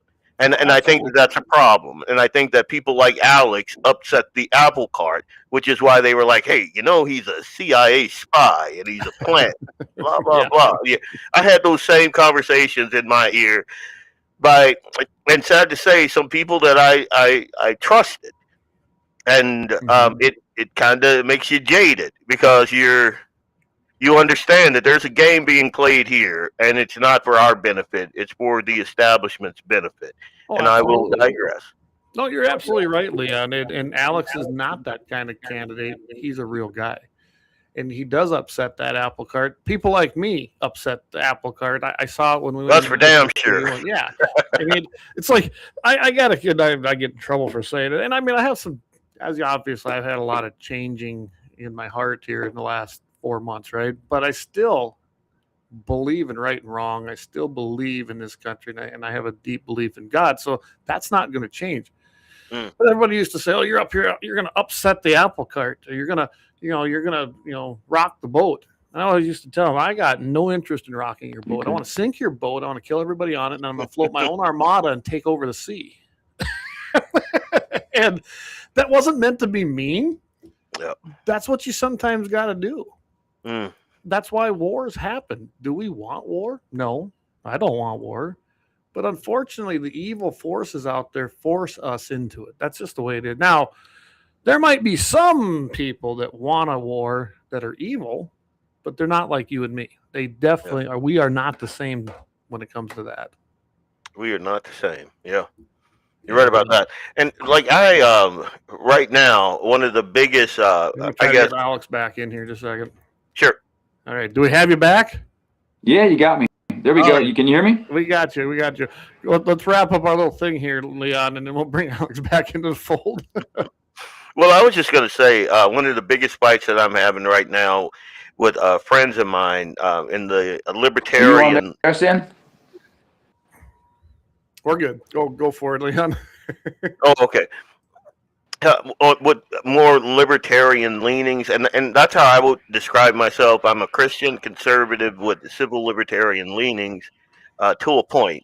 Yeah. But a lot of these guys, their mindset is helping with the. I'm hearing some feedback. Yeah, there's an echo, I think, on Alex's end. But a lot of their mindset, their policy positions, their positions culturally help facilitate what's going on right now. And sometimes you need to break with your own stubborn mindset in order to see the greater good. And the greater good sometimes supersedes what you want to happen and what you think should happen. Right. You got to look long term for that. A lot of times, if you just go with that policy or that party position, and you can see the outcome will not be good, you have to be flexible enough to go, hey, wait a minute, let's pump the brakes and see what's going on here. And I guess that's what. Absolutely. You hit that on the head, as far as I'm concerned. Okay, just like, do we got you, Alex? Oh, do we have him? Uh-oh. Let's see. How about now? Now we can hear Nothing? you. We have contact again. Well, it's slightly delayed, so you look like Max Headroom when you're. No, I'm kidding. Gosh. For all of you millennials and what Gen Zers, whatever they name them, so they don't remember, I'm sure, Max Headroom. He's gone again. And we lost him. That happens. It does. I look at, let's look at some of these comments, because I think that some of them they got, just give me a minute here. It says, Brian says, just want a wild card that doesn't become a joker. I don't get some feeling with Alex. I don't get that. Got it. But we have seen it too many times. True. 100%. True, we've seen that before, no doubt about it. Dougie thinks Alex would do better in the Senate. Hey, I think he'd make a great senator. I really do. But generally, the House is maybe a little easier to win. And I can tell you, running against Kevin or Hoven's probably the better bet. Tons of money, big war chests there. They've been there a long time. By the way, how do people get so rich in Congress, but they didn't start out that way? Just a question. Anyway, I think I'm going to make this statement my motto. This is from Dan. It's great to have an ideology, but you also have to live in the real world. Push for your ideology, but work with your fellow citizen for result. And I guess that kind of goes with what me and Jamie have talked about. I imagine you visited with him about this too, is that we all know what we want, right? I mean, if we could go in there today and say, this is who we want, put them in office, wouldn't that be great? Unfortunately, some places you got to tread a little lightly to get elected and then implement. Let's just face it. Trump's first campaign was a lot different than his second, wasn't it? Yep. But he went in there as an unknown. How that wild card disrupted the whole system, which was fantastic. By the way, I was a Ted Cruz guy at first. Ted Cruz lost the primary. Boom, I'm a Trump guy. It was just that simple. And then his second term, because he got stolen from the in-between term, he come in guns a-blazing, and he ran his campaign that way. Everybody knew what they were getting when they voted, and it was pretty resounding, wasn't it? Did you see him when that idiot UAW worker at the Ford plant was giving him guff? Yeah, that's what I voted for right there. I've seen a ton of memes with people now. They got him cruising around in a car, flipping the bird, going by Walls' place and some others. People get pretty creative pretty fast, don't they? Oh, we lost Alex again. This ain't meant to happen, man. There's something up here. If nothing else, we'll have him back on. Or either that, he needs to come to your place, and we'll set him up in studio. 100%. Then we'll have him. I have been trying. I don't know if you can see it. I've got a new boom up here to set up a second platform here. I'll be hooking 2 cameras up, and then I can have guests around here, hopefully. Yeah, I was thinking about doing something similar. I like this space with my concept. I mean, obviously, I love the bunker. The bunker is that's the spot, man. Well, but I'm downstairs in my bunker, so yeah. Like when you called me today, I was down there. I can't hear anything down there. It's but I'm thinking about doing that also, just having like one-on-ones with someone like a local guy that I respect or gal that I respect, and just having like a long-form conversation sitting right here, man. Well, absolutely. I think it'd be great. And if you guys don't know what we're talking about on some of this, Leon's got Blackbeard Logic right here on Guns of the 701 Network. That's every single Friday night at 5 o'clock Mountain, 6 o'clock p.m. Central. And I'm telling you, he covers it all. And with what's going on around Fargo, it's not hard to have shows over there, is it? There's plenty to talk about. We got the city of Fargo, man. You got Rob Porkchop over there. So, I mean, you got that bloated. Anyway. And I'm going to say this. People, and stop doing this. I'm begging you. They will send me little messages, PMs, and they'll be like, "Did you hear what Rob Port says? He's on right now." I can't last a minute. I can't last a minute. It's like me on prom night all over again. I can't do it, man. I'm done. I can't do it. And then when I popped on there and I see Fedora Check on there, and I'm like, oh my God. Well, and Dan just he said, yeah, she just sold out the port, and I don't know why he'd go on port anything for port. He's irrelevant, except to a small group of liberals who are never ever going to vote for you. Hang on a second. Yeah. He is not irrelevant, and that's what guys and gals, I cannot stress this enough. These people are not dumb. Rob Port, a lot of people think that he's dumb. A lot of people think that he's irrelevant in the world. He is not. That's the scary thing. That is the dangerous thing. This dude has a big platform, and we are trying to get there. And I know that there are more of us than there are of those idiots. But right now, that guy has a big platform. And the fact that he can get on there, him with his fat face and portly body and that lady boy with the beard that he jaw jacks with every day. So I got a question, Leon. So it must be more east, because I can tell you over here, nobody hardly even knows who he is over here. That dude consistently on his live stream has between 1,200 and 2,500 live stream viewers. And he has a big platform. It's got to be mostly over there, though. Which, let's face it, there's a ton of votes from that area. Yep. But when you look at it as a statewide thing, he really is irrelevant. At least West Rivers, I know nobody. They might have heard of him, but they don't think much of him, nor do they listen to him, nor do they care. Do you know how many letters to the editor I have written to the forum, and just in the past couple weeks? You know how many of them got published? I don't, because I don't see the forum. Zero. I imagine. Is that why they're showing up on Facebook? Is that some of them? Absolutely. Good. So what I do is I retool them, put them out on my social media. Matthew Simon. Never heard of her. I love it. Hey, I think we got Alex back. Alex, are you back? Oh, now we can't hear him. Uh-oh. I don't know if you can hear us, but we can't hear you, Alex. And Dan does me a solid. We kind of share info back and forth, me and Dan. And we're gonna make a go at this thing. We're gonna double team. I'm gonna be Ric Flair. He's gonna be Macho Man, Randy Savage, and we're gonna do this thing. We'll get Dan on the show maybe either Wednesday or Friday night and have some fun. I mean, you got to remember we can do whatever we want. We're not exactly tied into a certain type of show or a certain time. We can do a pop up anytime we want. Can I do a plug for my book here? Yes, do it. By the way, I need to get a copy of that. I got my boys are they're quite a bit older, but I still think I could use that book. So I don't know if you guys remember, but there was this big dust up in the Fargo-Moorhead area about this liberal white woman who apparently hates herself. And she has a book in the elementary schools, and basically it's white shaming all of the bad, horrible white people.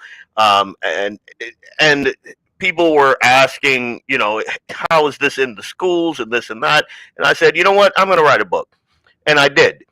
I finished the manuscript in November. It's called God Spark. Right now, I'm looking for an illustrator.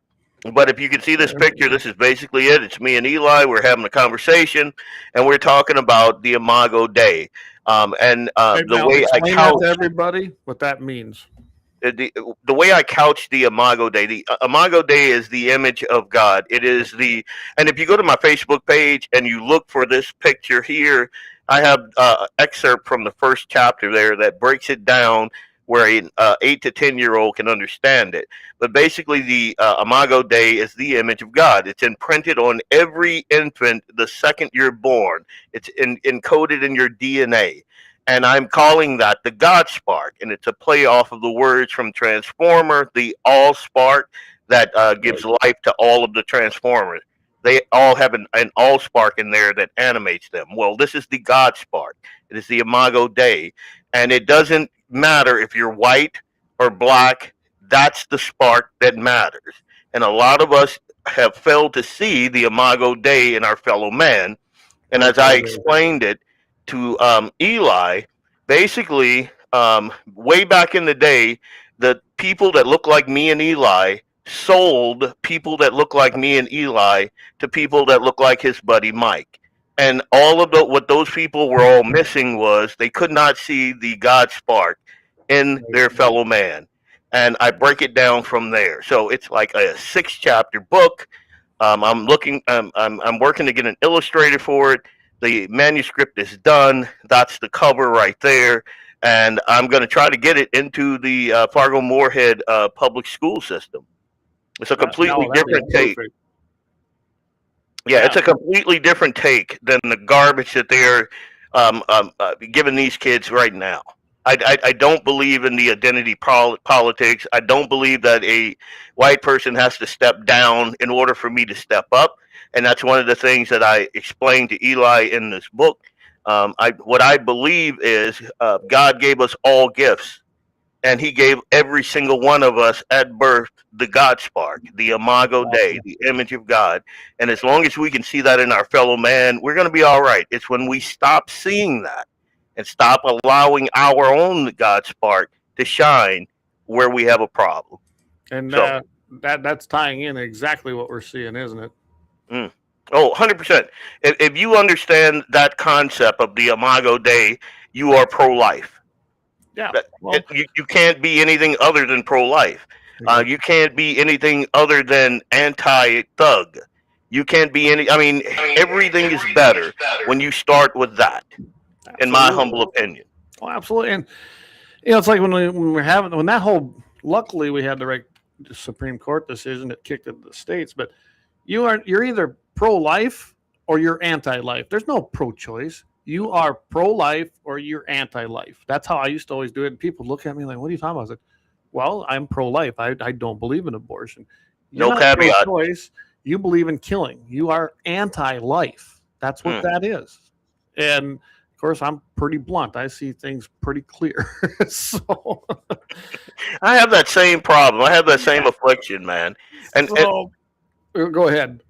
Well, I was just going to say, a lot of it is semantics. And one thing that the Democrats and the left are really good at is using semantics in order to fight their battles. Like right now, they're calling the ICE agents Gestapo. Well, that just means that... Uh-oh. I'm gonna mute you, Alex.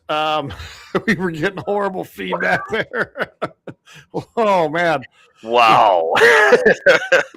Came in with a bang, brother. I know we got Alex's picture here, but we were having horrible feedback on that. So if there's something else on there, Alex, we probably need to fix that now. Oh, now we got all kinds of things going on.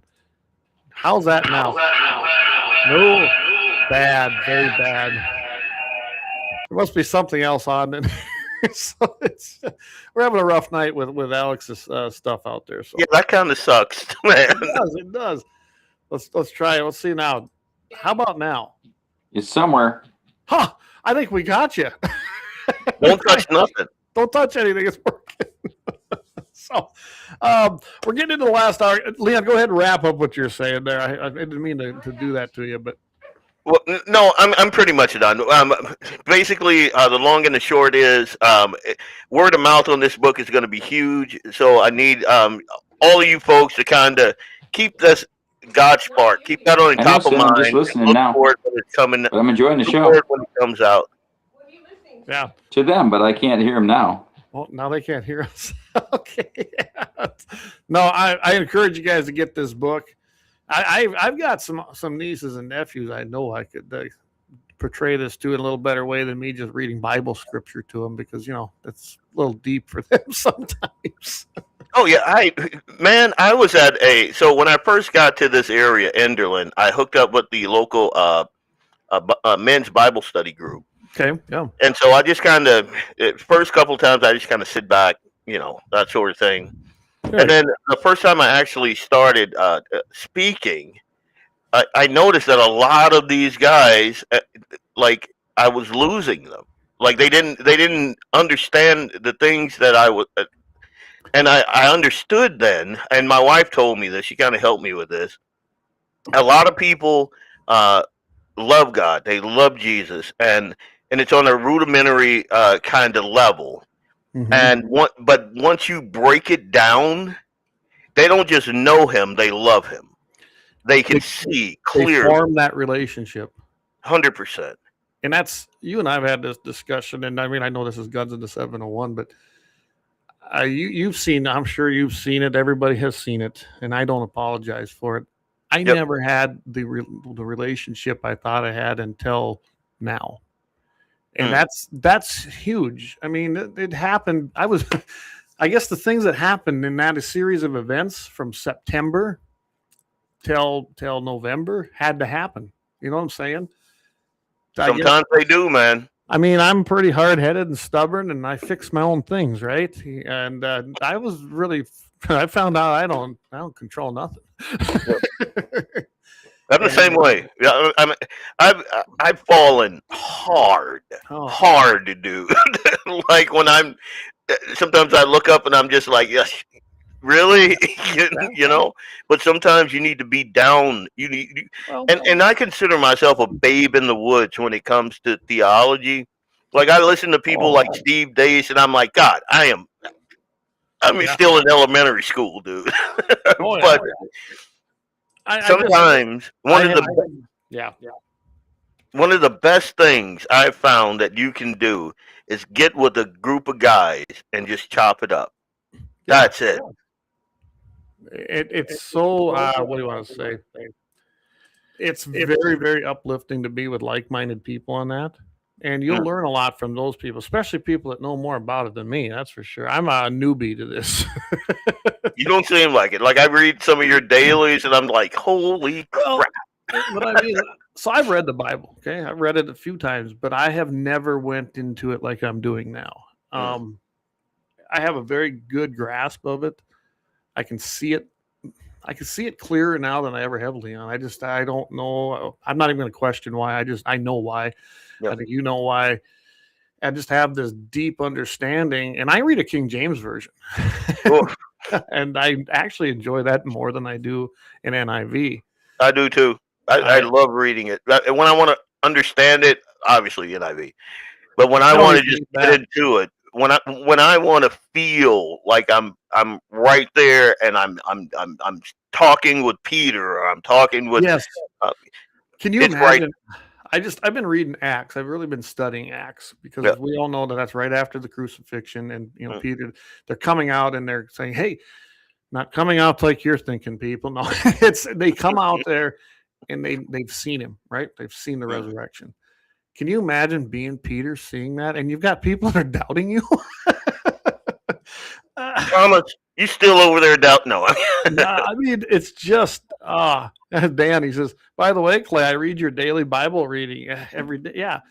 I can't believe the following I've gotten on that. I do. I have a group of people, you're on that list too, Leon, that I send to people every morning, and that list keeps growing, and people are now requesting it. I never saw that coming, Leon, ever. I just thought some people could use a little uplifting word every morning. Yep. And then, I've definitely changed a lot, I think, in the last 4 months, and for the good. It's not a bad thing. I sometimes slip. I do too. This past week, if you look at my Facebook, I probably used a little more profanity than I needed to. I still slip too. It's just our human sinful nature, and we don't know how to do. I find a lot of strength in the word. That's why I read it every morning. I really do. I like a guy. Have you ever heard of Jonathan Shuttlesworth?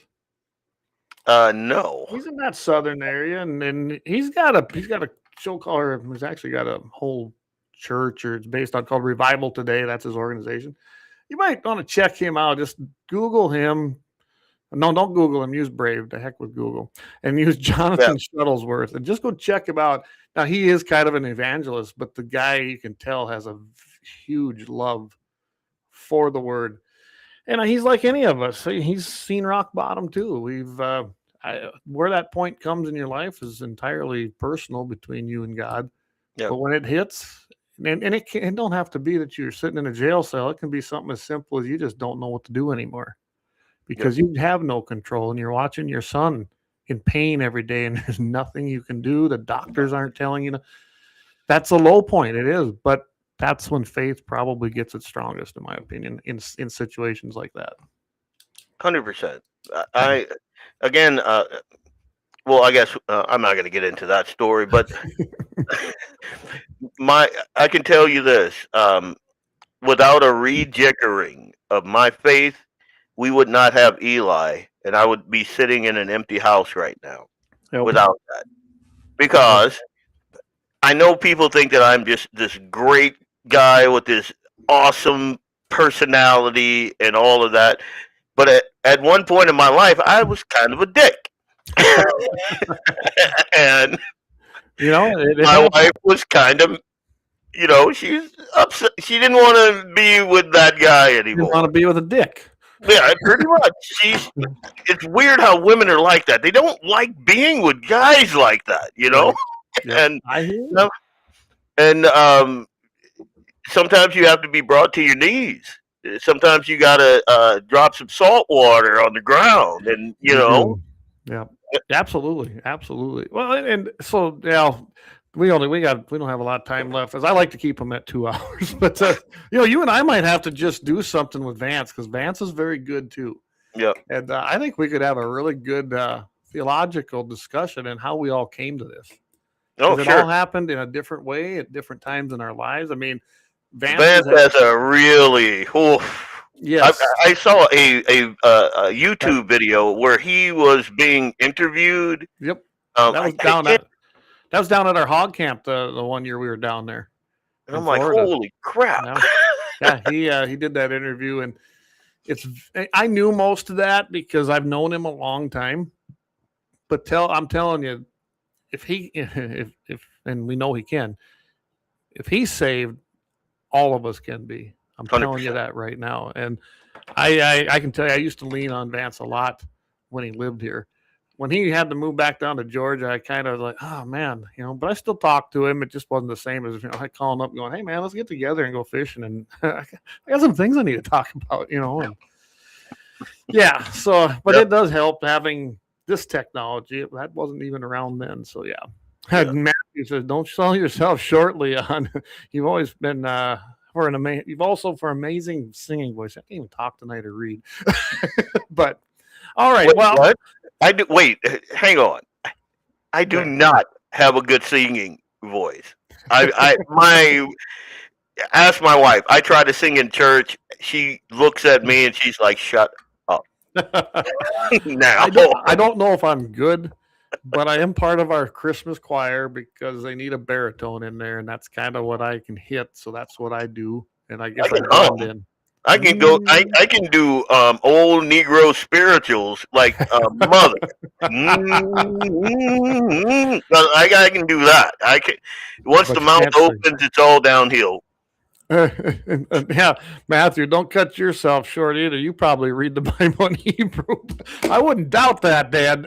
By the way, if you guys don't know Matthew is a very, very intelligent man, and he's very well spoken, and that's why he's doing such a great job. And he's a great guy. Get to know him. I'm telling you, that guy is solid too. So and he is also a guy that isn't afraid to turn a wrench. He isn't afraid. Like he's got calluses on his hands. I want to pick his brain so bad because him and I think I got some questions for him. I got Dougie, which is great too, at LAUER Auto Repair, and my buddy Kalon.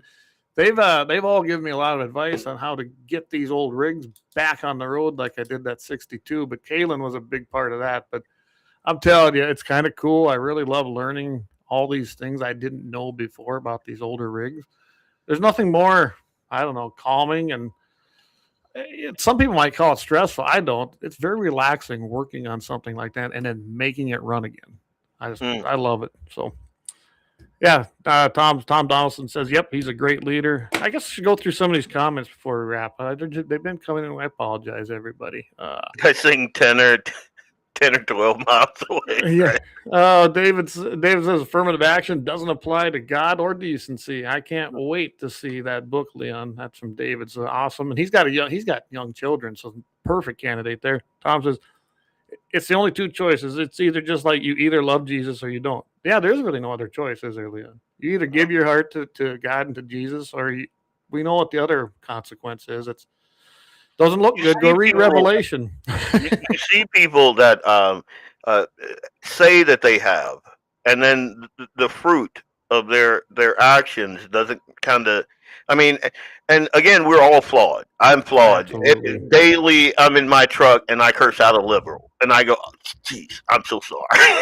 You know. Wow. I do say when I'm driving in Bismarck, and I'm like, no, you shouldn't say that. They can't hear you anyway, and it's not right. You know? Do the old Larry the Cable Guy. I apologize, Lord, didn't mean to pick me.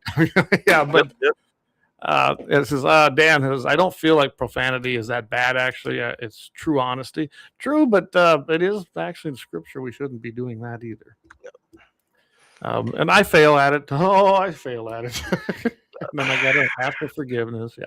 By the way, speaking of that, Eric Newman, who's another godly man, his wife and him, I believe, is 19 years of wedded bliss. And, you know, he shared Proverbs. I thought that was a great little verse that he had on his Facebook. And then I went and I put a verse from Genesis. And, of course, imagine the one that I had on there.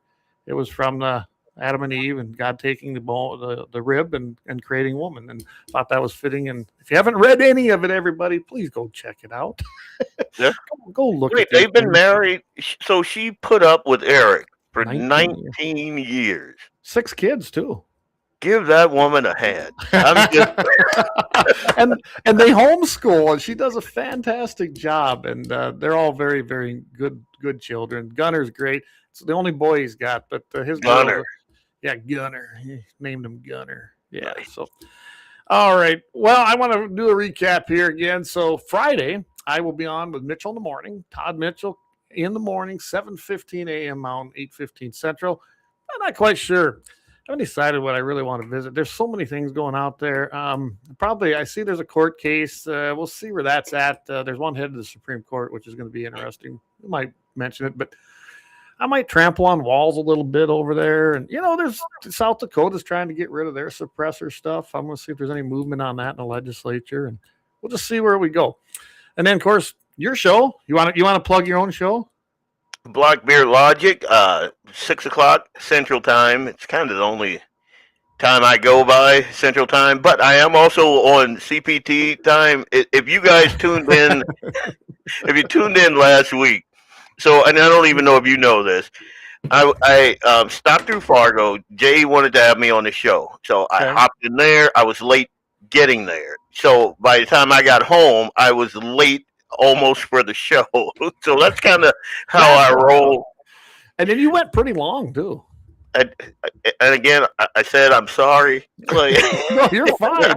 You know, I was sitting in an ice house trying to listen to you, and I was like, it's coming in and out a little bit, but I was having a little trouble there. But I was like, oh, he's going pretty long. But me and my buddy Kelly Atlanta, yeah, we were tuned in. So hey, you can go more than 2. I try to keep my eye on the time, and I'm trying this whole thing like back when I did radio way back. We had a show clock, and I try to hit the commercials, and I try to manage my. I'm garbage. We were a little lax tonight, and I apologize to my sponsors, but they are faithful and they're with us, so we appreciate all of them. And I played 2 of the big, I played all 4 of them twice, so that was good. I got to put this one up here, and I appreciate that, Dan. He goes, it's nice to see people's faith in the open, because by showing your faith, you enable others to gain confidence. And I'm just going to close with this, because when I was in Bismarck yesterday, day before when I did Michael Bell's show, so I was sitting there having a little quick bite to eat, and I had my, this is our Turning Point sweatshirt on. And a guy, he kept looking, he come over, he goes, hey, where did you get that?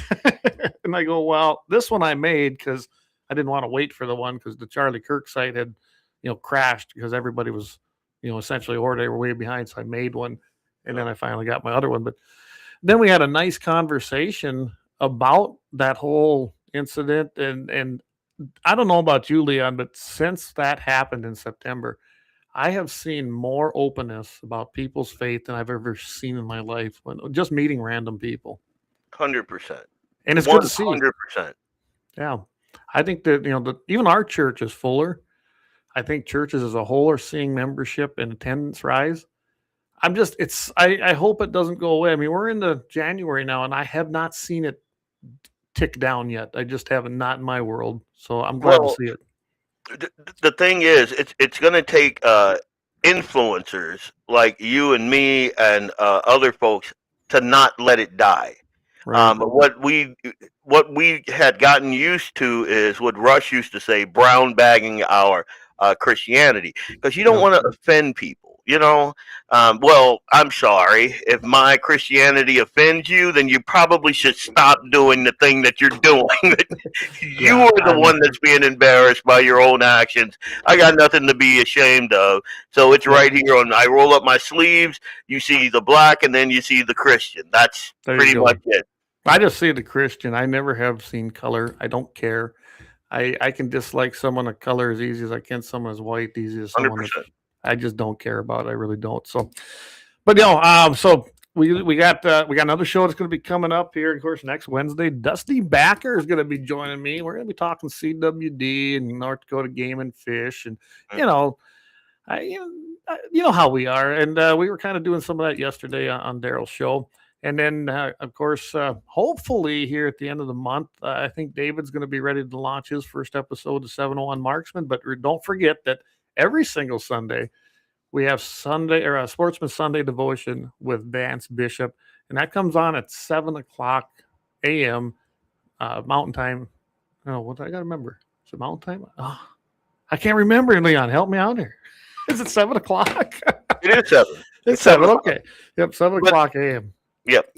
I'm sorry. My Vance, I'm sorry if you're listening tonight. I've got a lot of things going on here tonight. So, and that one's been picking up too, and he does a really good job of bringing scripture forth and then tying it into hunting. I don't know how, I've never seen anyone do it that way, but it's pretty cool. And last week he had on some really weird fishing laws across the country. So go the past couple of broadcasts, he has like weird hunting laws or weird fishing things. Yeah, I like it. I wake up on Sunday morning. I do my whole little routine, and then it's automatically set to pop on with Vance. So, and you can do that. Like, if you use YouTube, just hit your notification.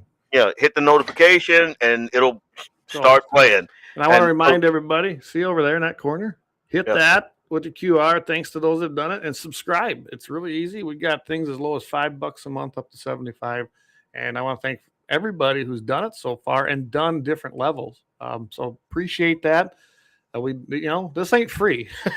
we do pay the bills here. So, all right. I don't have anything else except tell everybody thank you. I can't tell you how much we appreciate you. And by the way, again, I can't reiterate this enough. No, Jamie and I did not have a breakup. In fact, I stopped and talked to Jamie yesterday. Things are good. He's going to maybe try some of his own deal. I don't know. I wish him the best. I truly do. And if it works out, him and I were talking. We might even have, if he gets a show, or even if he doesn't, he's definitely going to still come on once in a while, be our guest, or maybe do something like that. And I definitely welcome that. So, Kelly is a little late. Kelly, you're a little late. That's my buddy out there. Is ice fishing with. We're just about wrapped up for the night. But thanks for tuning in, Kelly. We need to visit anyway. I was wondering how if the fishing has gotten any better, if some ice is building out that way, because it sure isn't here. So. Leon, you want to leave anybody with a closing part? Well, I'd just like to say one thing that I love about this is just chopping it up with like-minded people. I love this, dude. And I like having conversations with people like you, going through the comments. Doug, I only go long. I got you, Doug. That whole thing. And the fact of the matter is, there are a lot of us out there. Sometimes I get discouraged. I'm reading the forum, or I'm watching the crazy antics on KVRR or KVLY, and I'm just like, God, this cannot be North Dakota. This cannot be the society that I live in now.